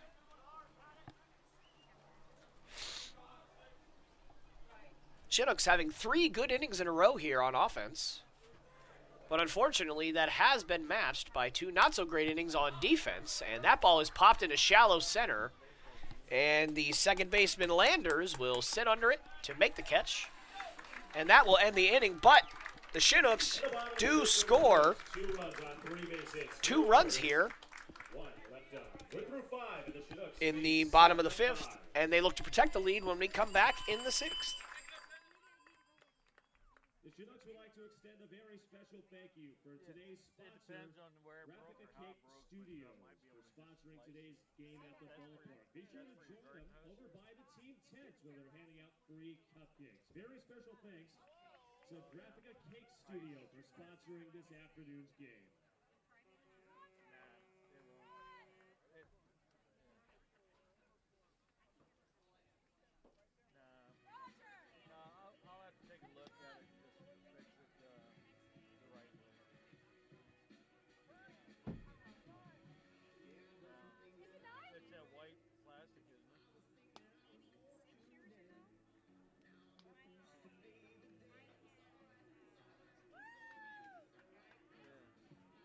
Talking about from right there on your porch to the back steps.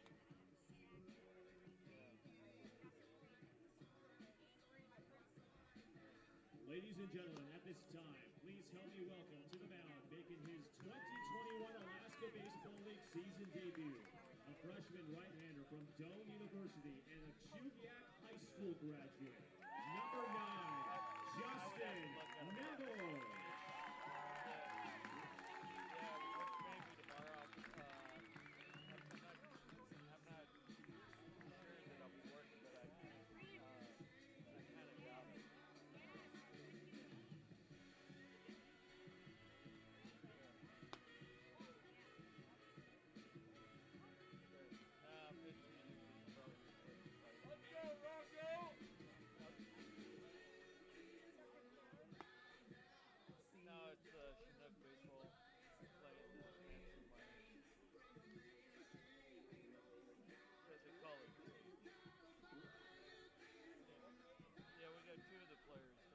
Leading off the top of the 6th for the Miners, first baseman number 37, Nick Sorelli. And we are back here for this barn burner of a game between the Miners and the Chinooks. We are here in the top of the 6th. And Nick Sorelli, the first baseman, leads off for the Miners, as that pitch is taken upstairs for ball 1. And we have a new pitcher, Justin Nevels, coming in for the Chinooks, his first appearance of the season. And you know he would like to protect this 2-run lead that his offense has given him, as that's swung on and missed.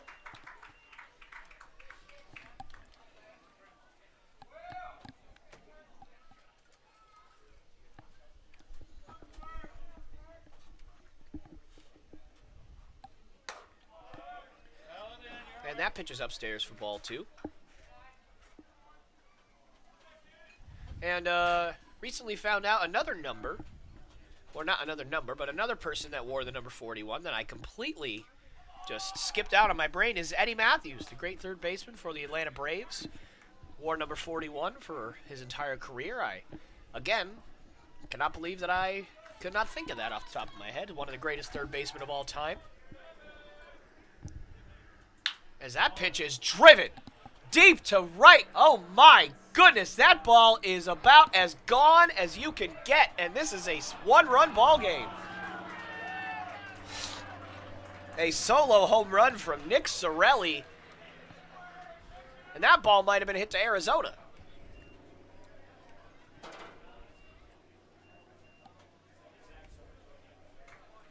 An absolute bomb from Nick Sorelli, and this is a one-run ball game, and for Justin Nevels, definitely not the start you wanted.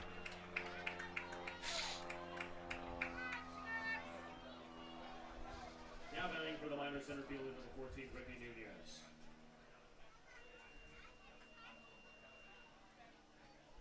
And that ball is ripped at, but fouled straight back by Ricky Nunez, the center fielder. And the count moves to 0-1.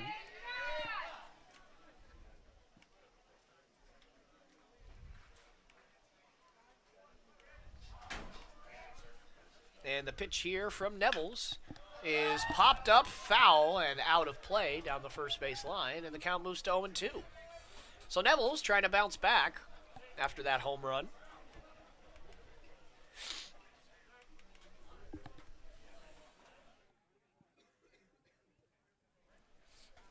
Still protecting a one-run lead here.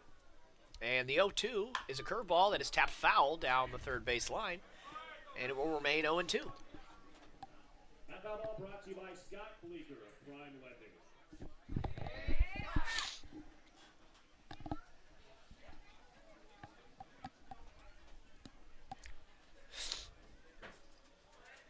And the 0-2 from Nevels is way upstairs. Not a bad idea, just a little bit too high for ball one.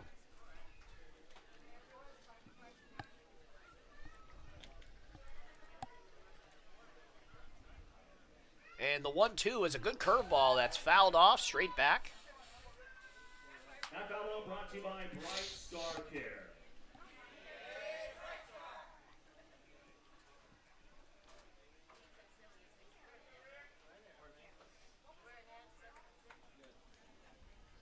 And that ball is, well, just a little bit inside for ball two. And I think it's safe to say that that one might have slipped a little bit. But that's all right. It happens to everyone. So we will now move to 2-2. And Nevels fires. And that ball is hit into left. And John Graham out there waiting for it. And he makes the catch for out number one here in the top of the sixth.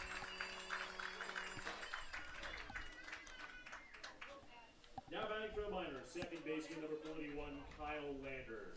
And Kyle Landers, now the second baseman, steps up to the plate. He is 0 for 2 in this ball game thus far.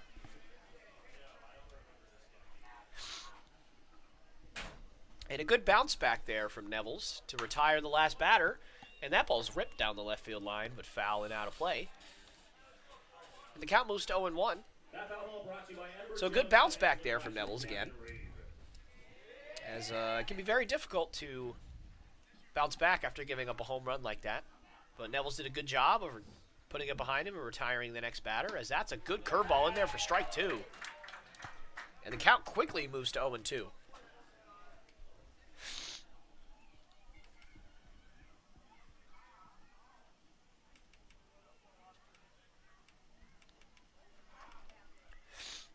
And Nevels' 0-2 is up and not up enough, as that ball is ripped into right field for a base hit, and it hops over the head of Colby Ferris, and that might mean he's going to get 3 here. And the throw into third base will not be nearly in time. And Kyle Landers, the 9-hole hitter, with a 1-out triple here in the top of the 6th.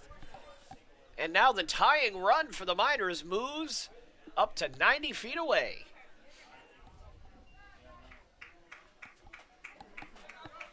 I'm not sure if in the scorebook that will be considered an error on Colby Ferris. If it was me doing the scorebook, I would not, as he cannot do anything about a bad hop like that. But I also am not the official scorekeeper. So we will see what that is later on when that information is made available. And that curveball is down for Nevels for ball 1.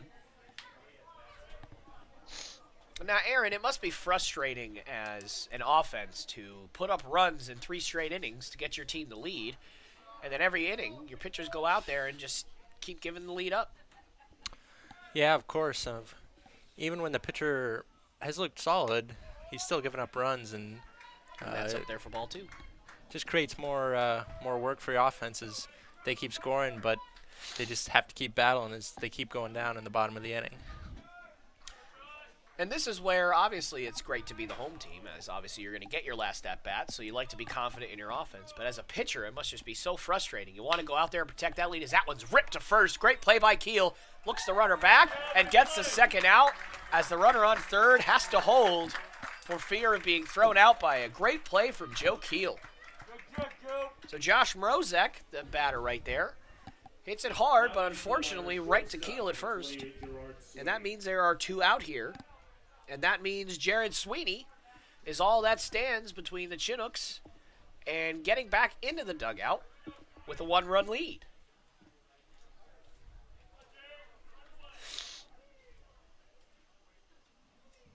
And that is a swing and a miss at a high fastball from Nevels. And it looked like Sweeney wanted to replicate his teammate's swing from earlier on that one. But unfortunately, he did not connect. So the count will move to 0-1.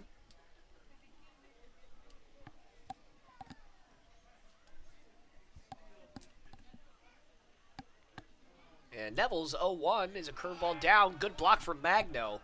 Keep that runner at third at bay. And the count moves to 1-1. It's been a tough inning for Nevels so far after giving up a home run. However, he does have a great chance to get his team back into the dugout with a 1-run lead. If he can execute here, and that pitch is also down, and that gets away.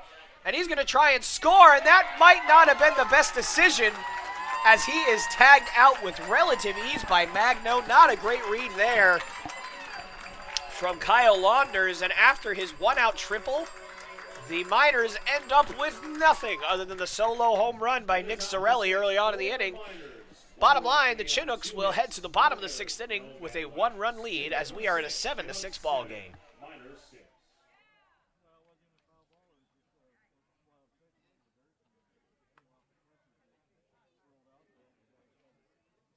Ladies and gentlemen, today 77 years ago was the largest amphibious invasion ever undertaken in the history of the world, known as D-Day.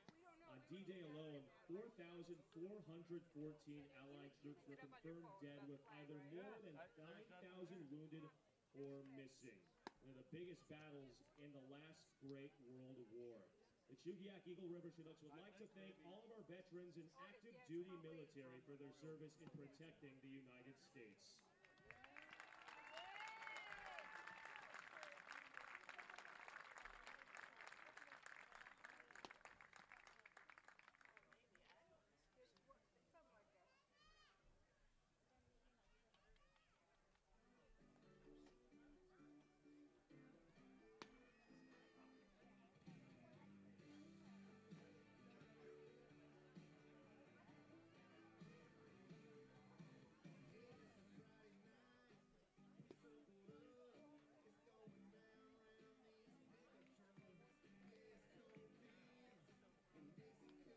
Leo.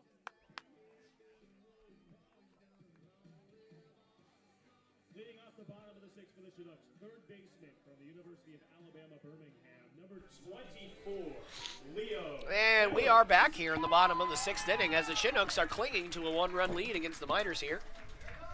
Leo Harris, another one of the Alabama Birmingham products, steps up to the plate and checks his swing, but it's a called strike 1 anyway.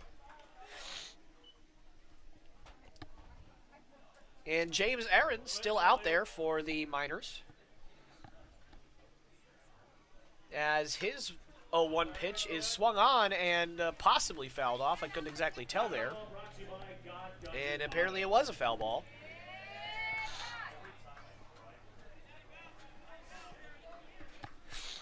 So the count will move to 0-2 on Leo as he looks to get this 6th inning started.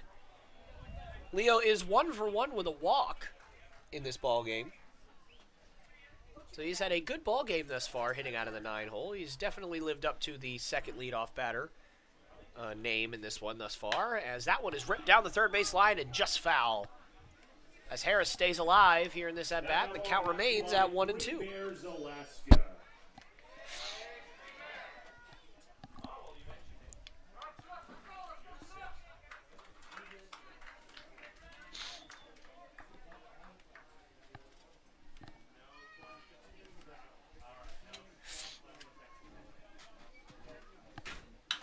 And that ball's tapped slowly down the third base line as Mrozek makes a tough play and a good pick over there by Sorelli as Leo Harris is retired for the first out of the inning. And stepping up will be Will Batts, the center fielder. Big base hit last time up to bat. He's 1 for 2 with a walk in this one. Drove in a run his last at bat.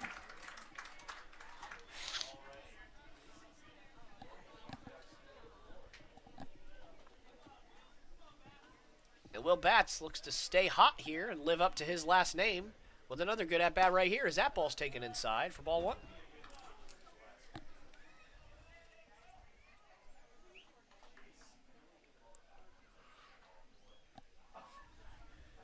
Batts settles into the box, and Aaron fires, and that ball's upstairs for ball 2. And so a 2-0 count here to Batts. Once again, a very good hitter's count. We've seen a lot of good hitters' counts in this one, as pitching has not been as sharp as it was in yesterday's ball game. And that ball's tapped down the first base line, and it is just foul. Batts swinging 2-0, got the pitch he wanted. He was just early on it. That foul ball brought to you by JR Septic Plumbing and Excavation. Count will move to 2-1 here.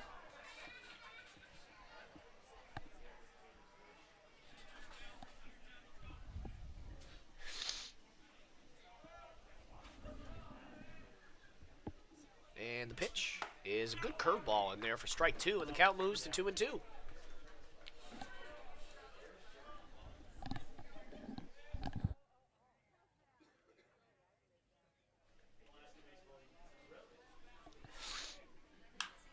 And the 2-2 pitch is swung on and popped up, and the center fielder looks like he's having trouble, but he shields his eyes from the sun and makes the catch.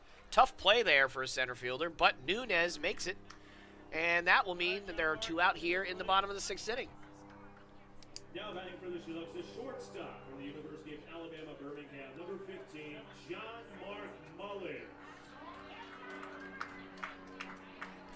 And now John Mark Mullins, a shortstop, another Alabama Birmingham product, will step up to the plate. Not having quite as good of a ball game as yesterday, as that one is ripped. And a tough play for the second baseman. He slides and cannot make the play. So John Mark Mullins with his second base hit of the ball game with his double early on, and now the single here in the 6th, and he keeps hitting alive for the Chinooks. Stepping up now will be the catcher, Matt Magno. Had a base hit in his last at-bat. Eventually ended up getting thrown out at home on a close play and a great throw by the right fielder, Casey Rother. But nonetheless, he will definitely take a great at-bat like he had last time, as John Mark Mullins swipes second and gets back, as the throw was a bit of a wild one and popped up in the air, but John Mark Mullins with a stolen base. And that is the second successful stolen base of the season thus far for the Chinooks. First one for Mullins.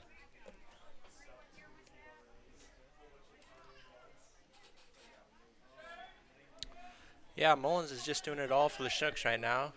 With 2 hits on the day and on stolen base. He's also been stellar in the field.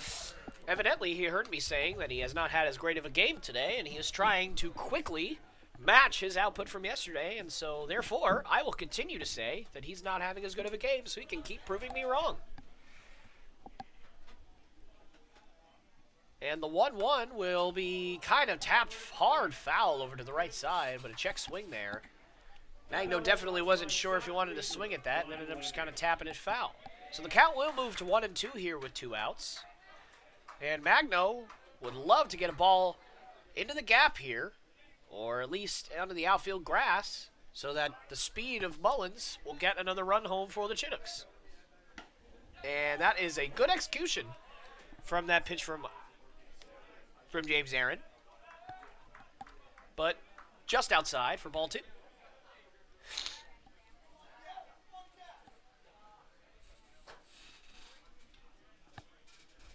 And the 2-2 from Aaron is upstairs. And Magno with another good at-bat here moves the count to full, 3-2. This is a big pitch for Aaron and a big at-bat for Magno. And that is just inside, and you can see the frustration from Aaron as he thought he had him rung up. But nonetheless, Magno will take his base, and that is ball 4. And so Magno will keep the inning alive for the Chinooks as Colby Ferris, who walked his last at-bat, will step up to the plate. He's 0 for 2 with a walk with 2 strikeouts.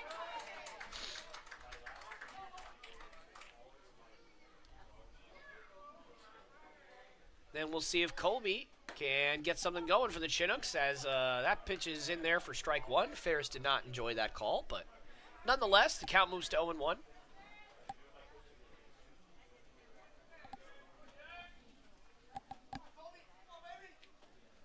And Colby Ferris looking to keep the Chinooks alive here in this inning as he swings and misses on a ball and tied him up a little bit as the count quickly moves to 0-2 on the Chinooks right fielder.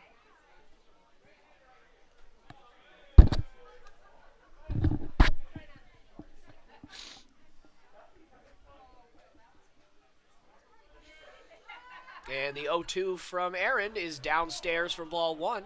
Good stop there from Nakamura.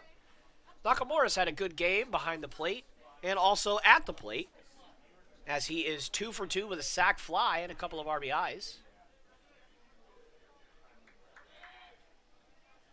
And has done a pretty good job of keeping the ball in front back there as Aaron fires and Ferris fouls that one off. Close pitch there. A little bit too close to take for Ferris. And he just slaps it foul.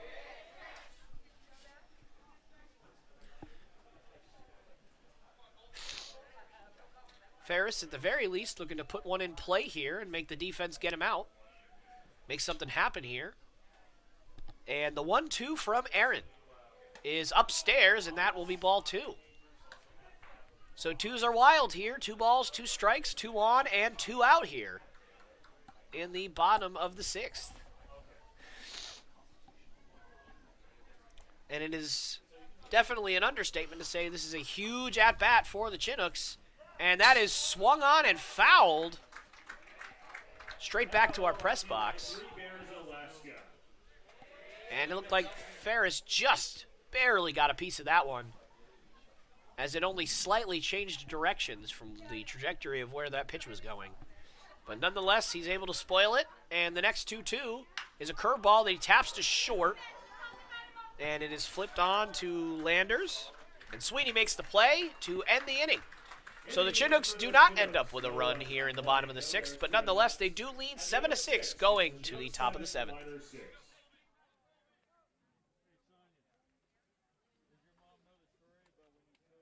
Ladies and gentlemen, at this time, will the Chugiak Eagle River Chinooks Booster Club members take out their white tickets? Again, at this time, will the Chinooks Booster Club members take out their white tickets?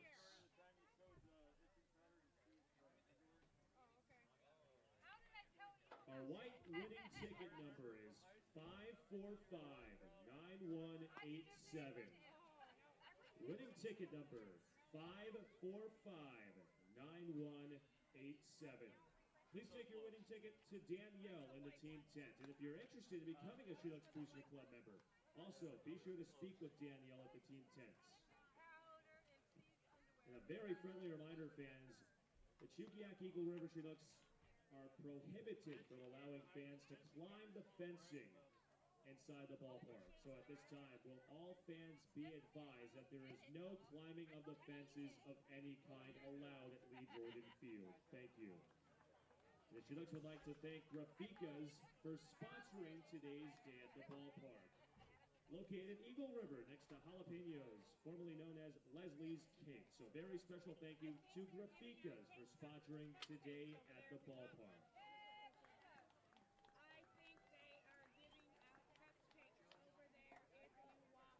Where at?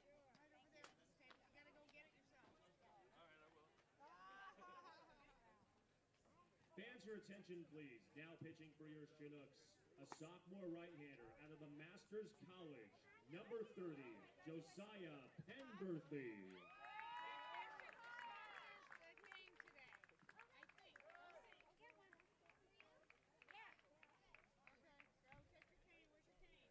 Leading off the top of the seventh for the Miners, right fielder. And we are back here live for this barn burner of a ball game between the Matsu Miners and the Chugiak Eagle River Chinooks.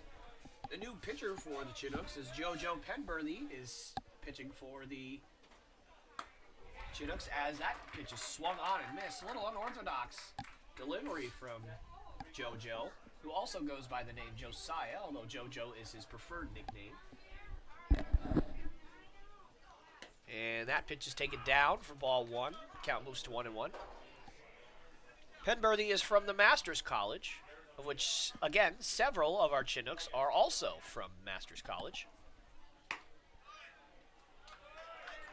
So that pitch is just outside for ball two, and Magno, the catcher, looking back to the umpire saying, where the heck did that one miss? Obviously it missed outside. And the 2-1 is in there for a called strike two, and the count moves to 2-2. Penberthy in a big spot here, trying to preserve a slight one-run lead for the Chinooks here in the top of the seventh. And that's a great start. Swing and a miss. Jared Sweeney goes down here to open up the seventh. And there is one out.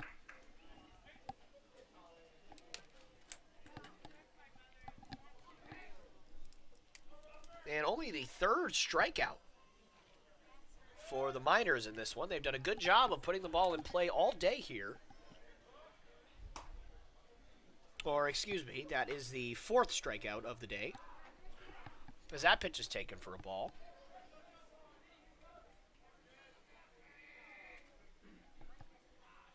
And that is a good off-speed pitch, and he checks his swing, and he does not go, so the count will move to 2-0.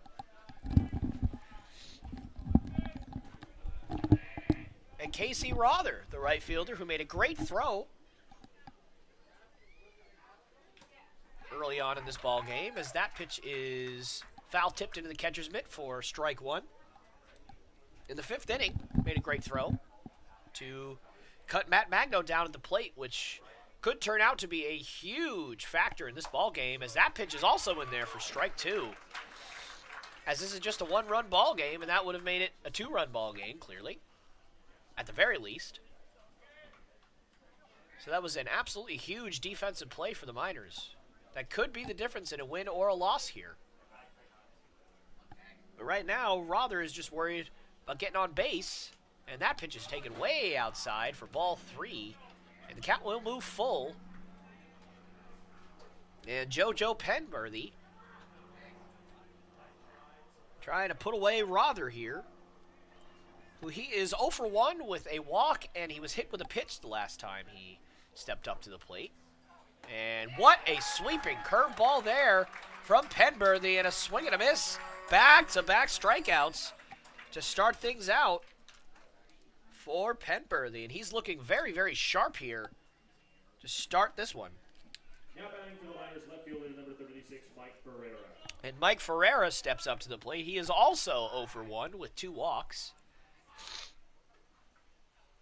And that one just barely nicks Ferreira, and he's going to waltz over to first base for the third time in this one. So Ferreira is beginning to make a habit out of taking first base from the Chinooks.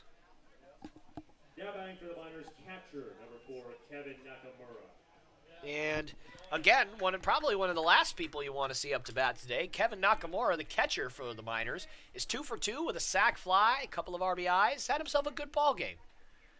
And the first pitch from Penberthy is upstairs for a ball. Penberthy has kind of that Adam Ottavino style release point. And that is a pickoff to first base, and runner gets back safely. Nakamura looking to stay hot here. And Penberthy looking to apply some fire extinguisher to Nakamura, and that ball gets by Magno. Couldn't tell if it was behind Nakamura or if it was just in front of him, but either way, it gets past the catcher. And now Ferrara moves up to second base, and now that means the tying run will be in scoring position.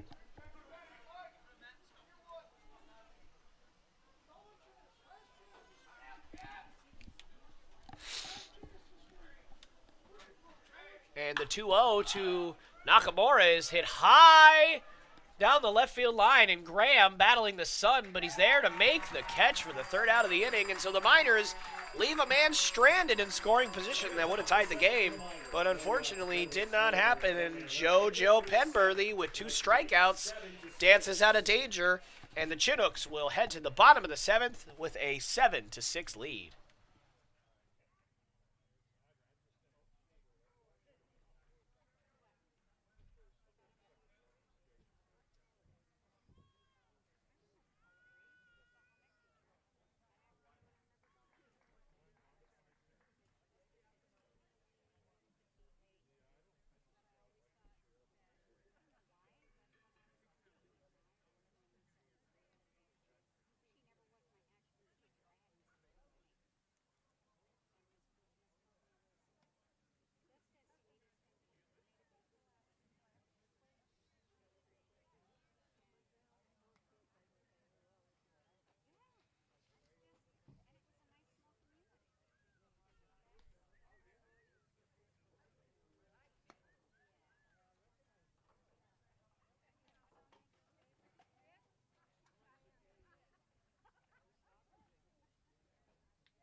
Ladies and gentlemen, back by popular demand, we're going to have another a cappella rendition of our 7th inning stretch.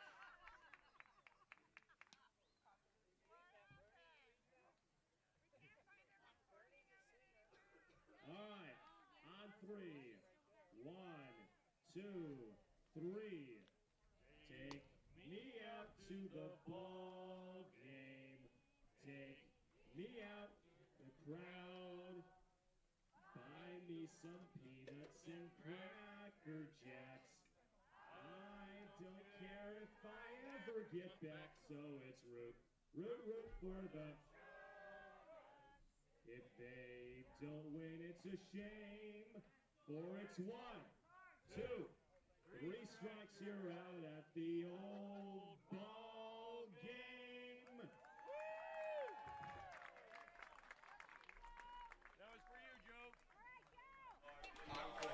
And we are back here in the bottom of the 7th inning with this great game between the Miners and the Chinooks as Joe Keel steps up to the plate.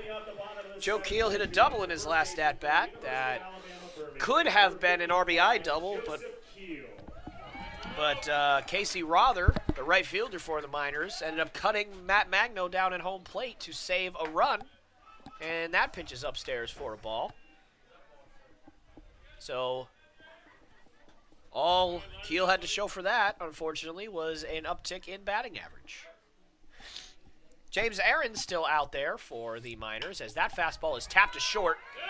Could be a tough play for Sweeney, but he makes it for the first out of the inning.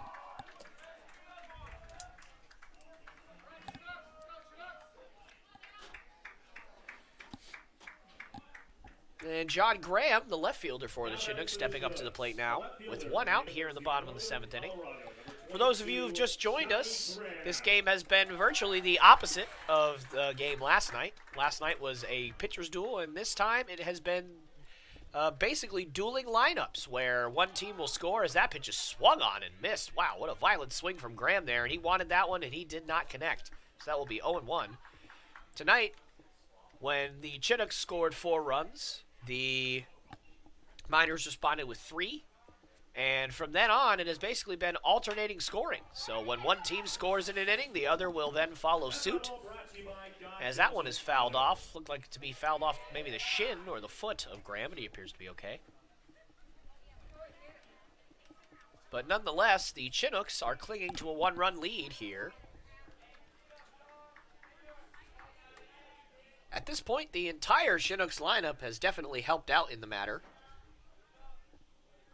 of the scoring. And that ball's, wow, almost hits Graham, but taken for ball 2.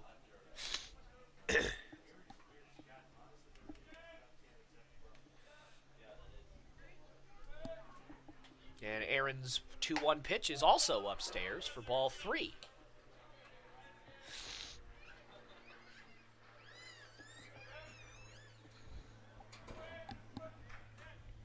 And the count will move to a favorable, for Graham anyway, 3-1 count as he chases.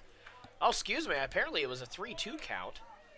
So the scoreboard had me all messed up there, but he swings and misses on a good curveball from Aaron's, and that will be a strikeout for the second out of the inning. Alabama, Birmingham. Number 7, Pace Fullerton. And now Pate Fullerton will step up to the plate to try and keep this inning alive for the Chinooks. And that one's in there for a called strike.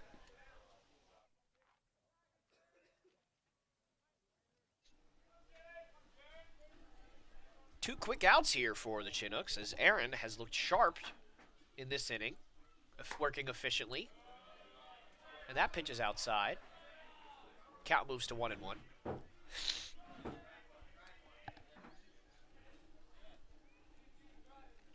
So Fullerton, the designated hitter tonight, is 0 for 2 with a walk and a run scored. And that one's upstairs.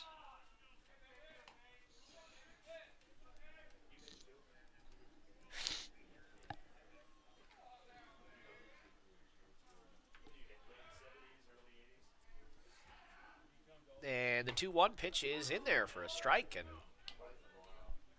I'm not sure if Fullerton even was ready to swing there. It looked like he almost took the bat off of his shoulders and let it down by his side there. I'm not sure if he was trying to call time or what happened there, but either way, and that is a curveball just off the plate.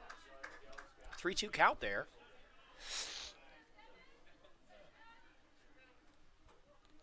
Could have been that he simply just thought that pitch was down, and so he wasn't ever going to swing at it. It was called a strike. It's very possible, but you never know. So either way, the count moves to 3-2. And the 3-2 pitch from Aaron's is ball 4. And Pate Fullerton has his second walk of the ball game and keeps the inning alive for the Chinooks. Now Patty McCormick, who is 2 for 3 in this ball game, steps up to the plate. He's playing second base tonight, as Aaron asks the umpire for a new ball, and his request is granted. Patty McCormick, a returner to the Chinooks, was here 2 years ago, the last time the ABL was allowed to play baseball. And he has now returned here and has definitely been a vocal leader. And a leader by example early on in the dugout as that ball is popped to center and battling the sun, and he dropped it. Couldn't see it in the sun as Nunez could not see it, and that means... And McCormick's caught up between second and third, but a run does score for the Chinooks. And McCormick going to try and wiggle his way out of this. And he will not be able to. Good effort there by McCormick, but either way, that is another run for the Chinooks. As a weird play as Nunez could not figure out the ball, or could not find the ball, couldn't figure out where it was in the sun. As the sun is beginning to become a factor in the outfield today.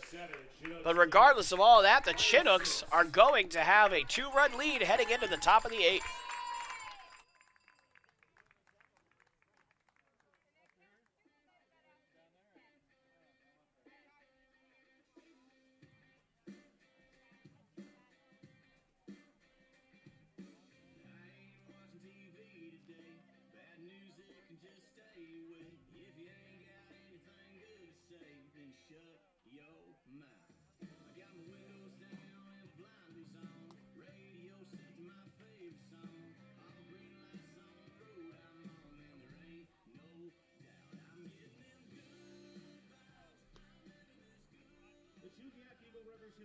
like to thank today's meal sponsor, the Community Covenant Church, for feeding the team tonight.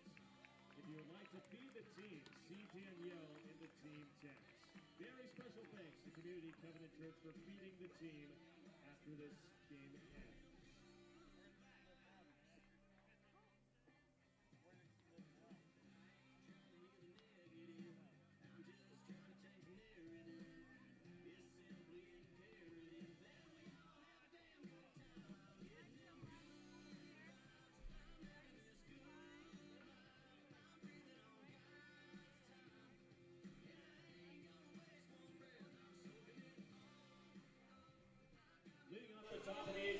And we are back here live for this great ball game between the Miners and the Chinooks. Chinooks are up 8-6 here, going into the top of the 8th inning. As the designated hitter for the Miners, Sam Thompson, steps up to the plate. Thompson is 0 for 2 with a walk and a run scored today. And JoJo Penberthy fires in his first pitch, and that is popped into left, and a tough play for Graham, but he dives and makes the catch. Battling the sun, that had to be a heck of a tough play, but he makes it anyway, and John Graham takes a hit away from Thompson. And that is the first out, and what an out it was. That's one of those plays that certainly does not show up on the stat sheet unless you're into sabermetrics, but unfortunately we do not have the technology for that. But if they measured his route efficiency on that one, it might have been up in the high 90s there. That was a fantastic play from John Graham. As Penberthy, that's a great play for Magno. Unfortunately, only on one strike, so I think they're going to call that a foul ball. So that's not going to result in any kind of out, but a good play from Magno nonetheless. So that ends up just being strike one. One out here, and JoJo Penberthy looking to nurse this 2-run lead here for the Chinooks, and that is ripped right to Keel at first. And there are 2 down quickly here in the top of the 8th. Good swing from Nick Sorelli, who hit the home run earlier, but unfortunately his luck did not continue in that at-bat as he lines out there. But 3 great at-bats from Sorelli in a row cannot be overlooked, as Ricky Nunez, the center fielder who unfortunately had to try and battle the sun in the last inning and ended up making what could be a costly error for the Miners in this one, as that one's in there for a called strike. And JoJo Penberthy is looking sharp here in his first appearance of the season. And a great pitch, and they say he went. So that will be strike 2. And Penberthy working quickly, and Nunez has to call timeout just to catch his breath. Penberthy working very, very quickly here, wanting to get these guys back in the dugout so they can score some more runs for him. And the 0-2 is way outside for ball 1. And Penberthy looking great here. I said that he threw a little bit like Ottavino in terms of his mechanics, but he's looking like Adam Ottavino right now, and that ball is just outside for ball 2. Tough take there for Nunez, but he takes it anyway. The count moves to 2-2. And that is outside for ball 3. And Penberthy frustrated at himself that he hasn't executed. Nonetheless, the count moves to full here. Penberthy gets the pitch that he wants. Penberthy fires, and a good curveball there, but spoiled by Nunez down the first base line and out of play. And the count continues at 3-2. Good at bat from Nunez here, as JoJo had made quick work of the first 2 batters he faced, but now Nunez making him work here, and that is a fly ball to left field down the line, and Harris being called off by Mullins, and he makes a tough play. A great play by John Mark Mullins. And the Chinooks with a 1-2-3 top of the 8th inning here, and they go to the bottom of the 8th inning, nursing a 2-run lead as the Chinooks are up 8-6.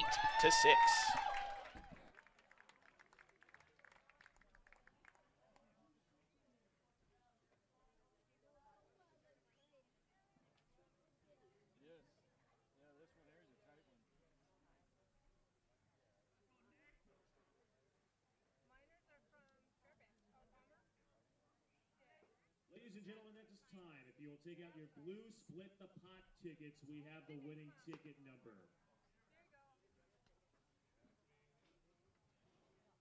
Our winning number this afternoon is 849934.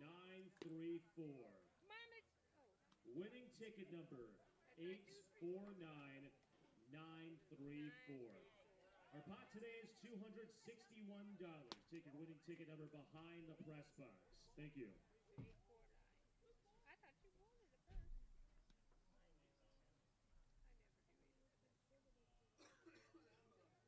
Fans, your attention, please. Now pitching for the Miners, the sophomore left-hander of Columbia University, number 26, Nate Beimel.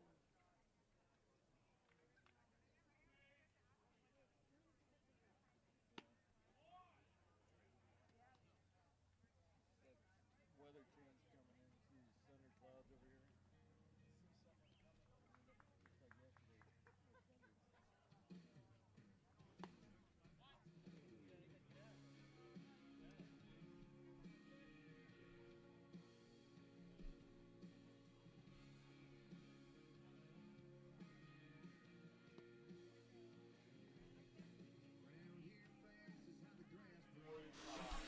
And we are back here at beautiful Lee Jordan Field here in Eagle River, Alaska, as the Chinooks are clinging on to a 2-run lead late in this ball game against the Miners. Leading off the bottom of the 8th for the Chinooks, third baseman from the University of Alabama, Birmingham, number 24, Leo Harris stepping up to the plate. He's playing third base tonight against a new pitcher for the Miners, Nate Beimel. Big left-hander. And his first pitch is driven out to center. And another tough play for Nunez, battling the sun, and he simply just cannot see the baseball. And you got to feel for Nunez here. That sun is getting tough out there, and he simply just cannot see it. So even routine fly balls like that on any other day would be caught, but not in this one, as Leo Harris gets to second base on what will unfortunately be called a hit, as Nunez did not touch it.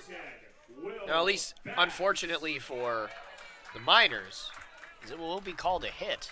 And Will Batts will step up to the plate. And honestly, at this point, if you're the Chinooks, you might just want to keep hitting it to center, as that sun is absolutely killing Nunez out there, as it is killing every other outfielder out there, I'm sure.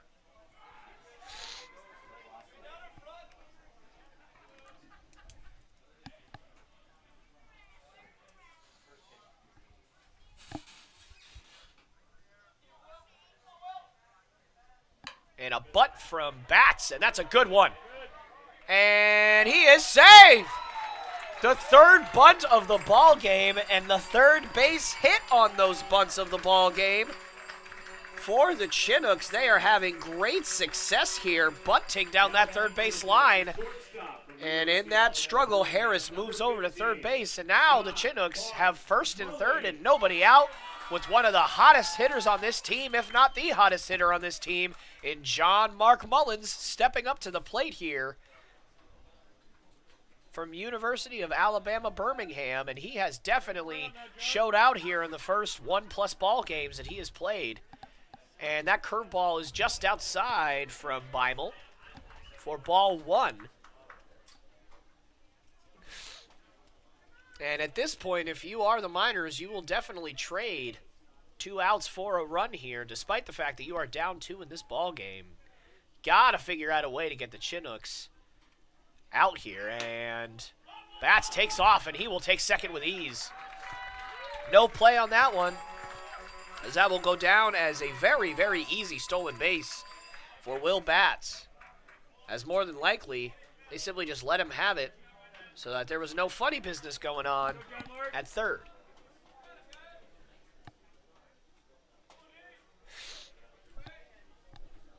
And the 2-0 from Beimel here to Mullins is swung on and hit in the air to center. And another tough play for Nunez, and this time he still can't get it. And poor Nunez is probably furious at himself, but unfortunately he cannot see the baseball, and that will go down as probably a 3-base error for Nunez, as the Chinooks score 2 runs on that scrum, and if they keep hitting it to center, they might be swinging all night long. as the Chinooks take a 10-6 lead.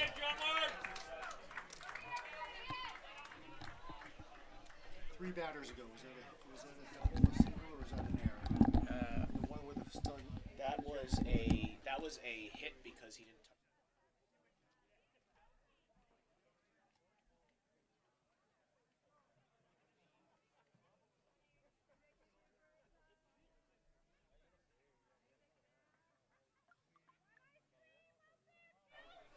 And we will now have a mound visit from the minors.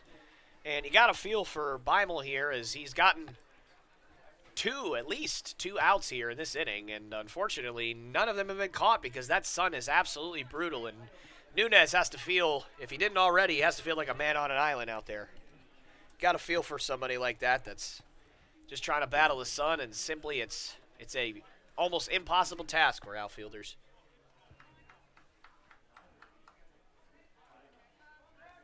And now Matt Magno will come up to the plate here, facing Nate Beimel, who unfortunately is the pitcher in this scenario, in which the sun is basically preventing his center fielder from making any kind of even easy plays.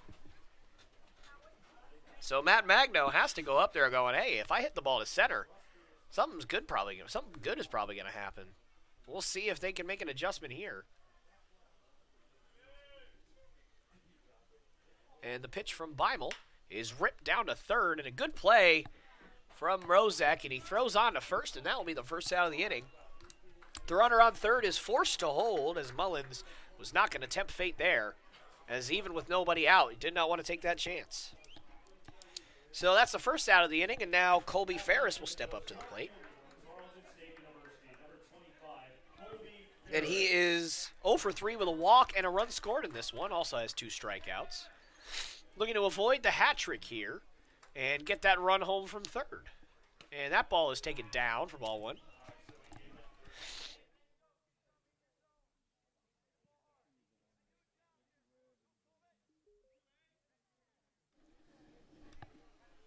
And Beimel sets, fires the 1-0 pitch, and that's a good curveball, but check swing, and they say he does not go there. And therefore, the count moves to 2-0.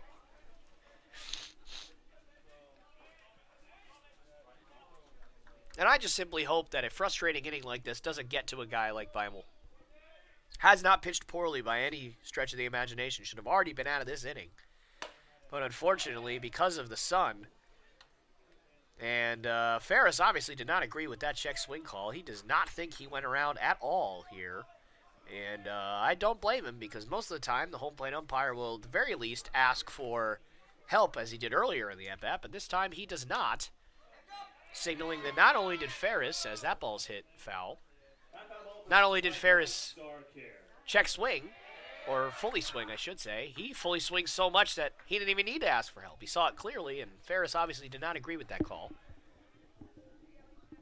And the 2-2 pitch from Beimel is called strike 3, and Ferris walks away frustrated, figuring he just got that bat taken out of his hands. But a good pitch from Beimel, and there are 2 out now, and Mullins has to be getting antsy over there at third, wanting to come home, and 2 straight batters have not been able to get him in.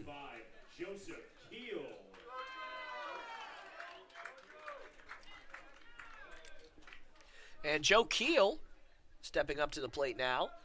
He is 1 for 4 on the evening with a double. And the first pitch is way outside for ball 1.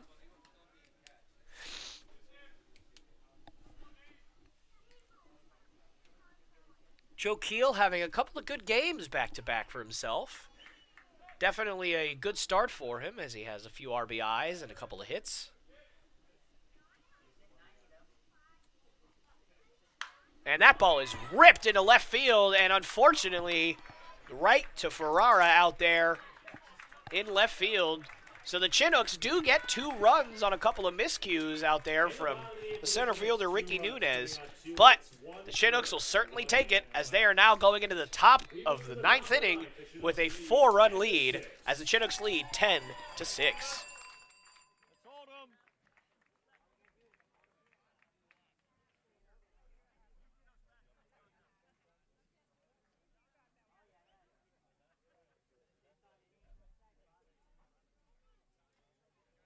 Ladies and gentlemen, at this time, if you will take out your red ticket, we have our final red ticket gift of the day. Our final red ticket winning number is 996720. Our number is 996720. Make your way to Danielle in the team tent where you can claim your gift from the Chinooks Shack.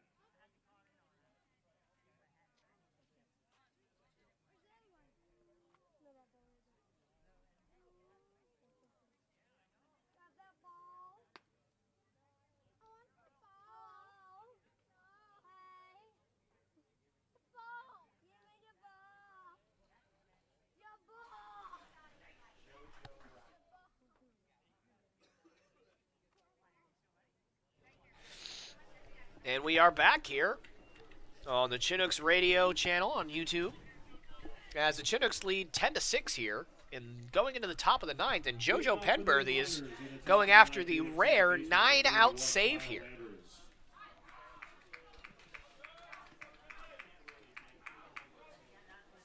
Although, I will say, as that ball is hit out to center, and you have to wonder if the same issues will plague. Yes, the same issues will indeed plague the Chinooks that plagued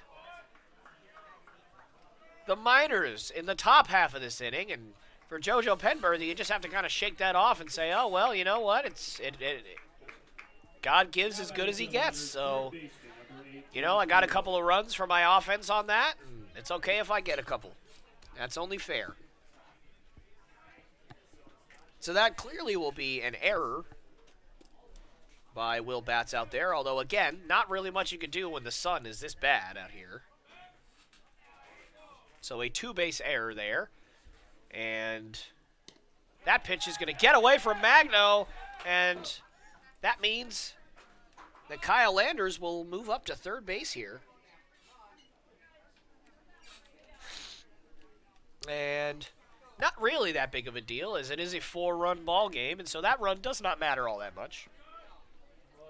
Penberthy simply needs to settle down and focus on getting the batter out. And if he can do that, even if that run scores, still going to have a nice ball game for himself. And that ball is down for ball 2.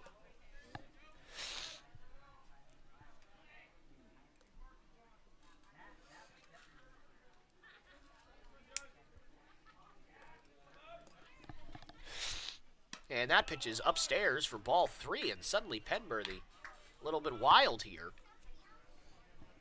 And a 3-0 count to the leadoff man, Josh Mrozek, third baseman. And that pitch is in there for a called strike. The count moves to 3-1. Good hitter's count from Mrozek, and he might need it, as he is only 1 for 4 in this ball game, with a single in his last at-bat, however.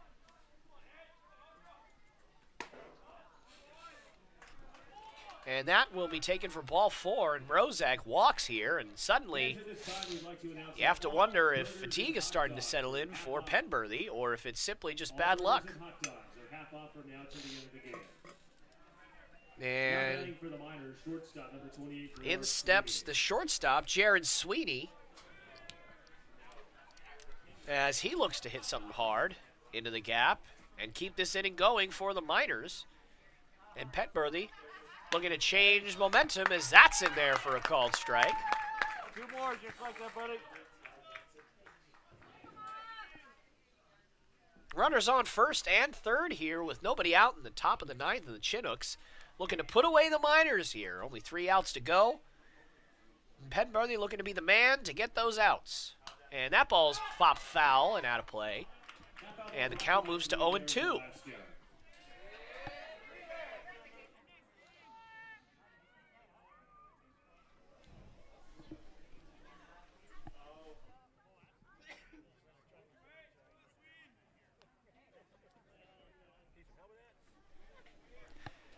And Penberthy looks in and fires over to first base. Good move, but Mrozek, excuse me, gets back safely.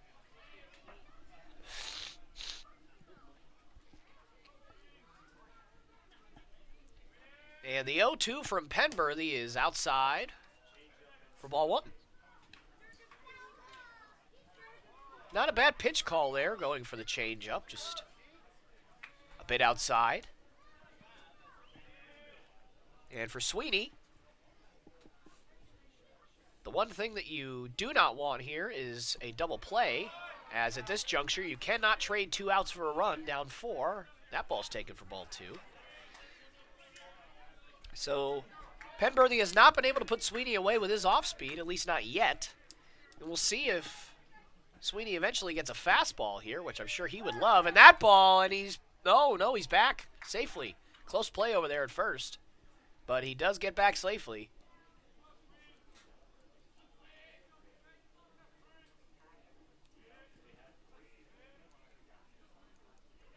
Good move from Penberthy. And he looks in.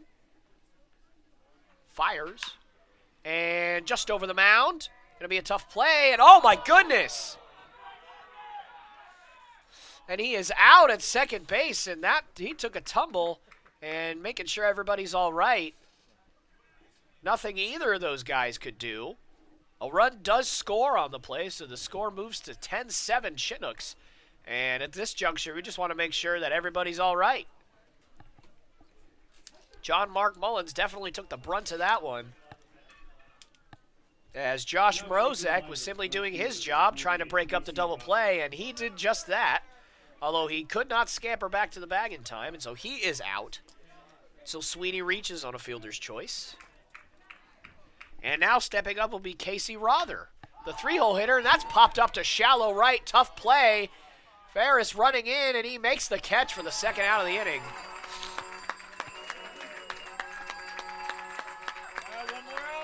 And that means the Chinooks are within 1 out of their second victory of the season in as many attempts.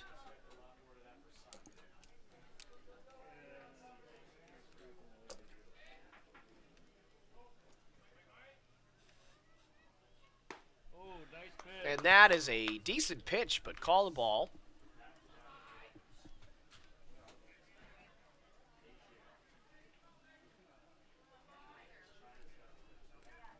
And the only thing standing between the Chinooks and their second victory is Mike Ferrara.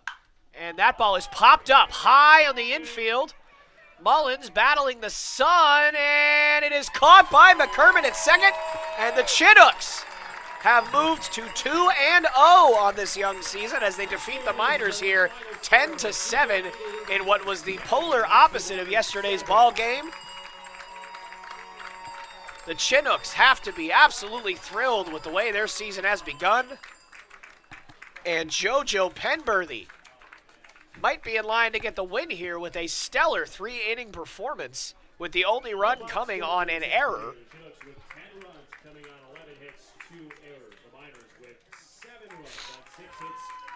And the Chinooks are going to walk off the field in style as they move to 2-0 on this young season. And from all of us over here in Eagle River to all of you back home, my name is Tyler Lopes, and I am joined by my partner Aaron Davis, and we will see you next time. Be sure to join us this upcoming Saturday for Lions Club Day.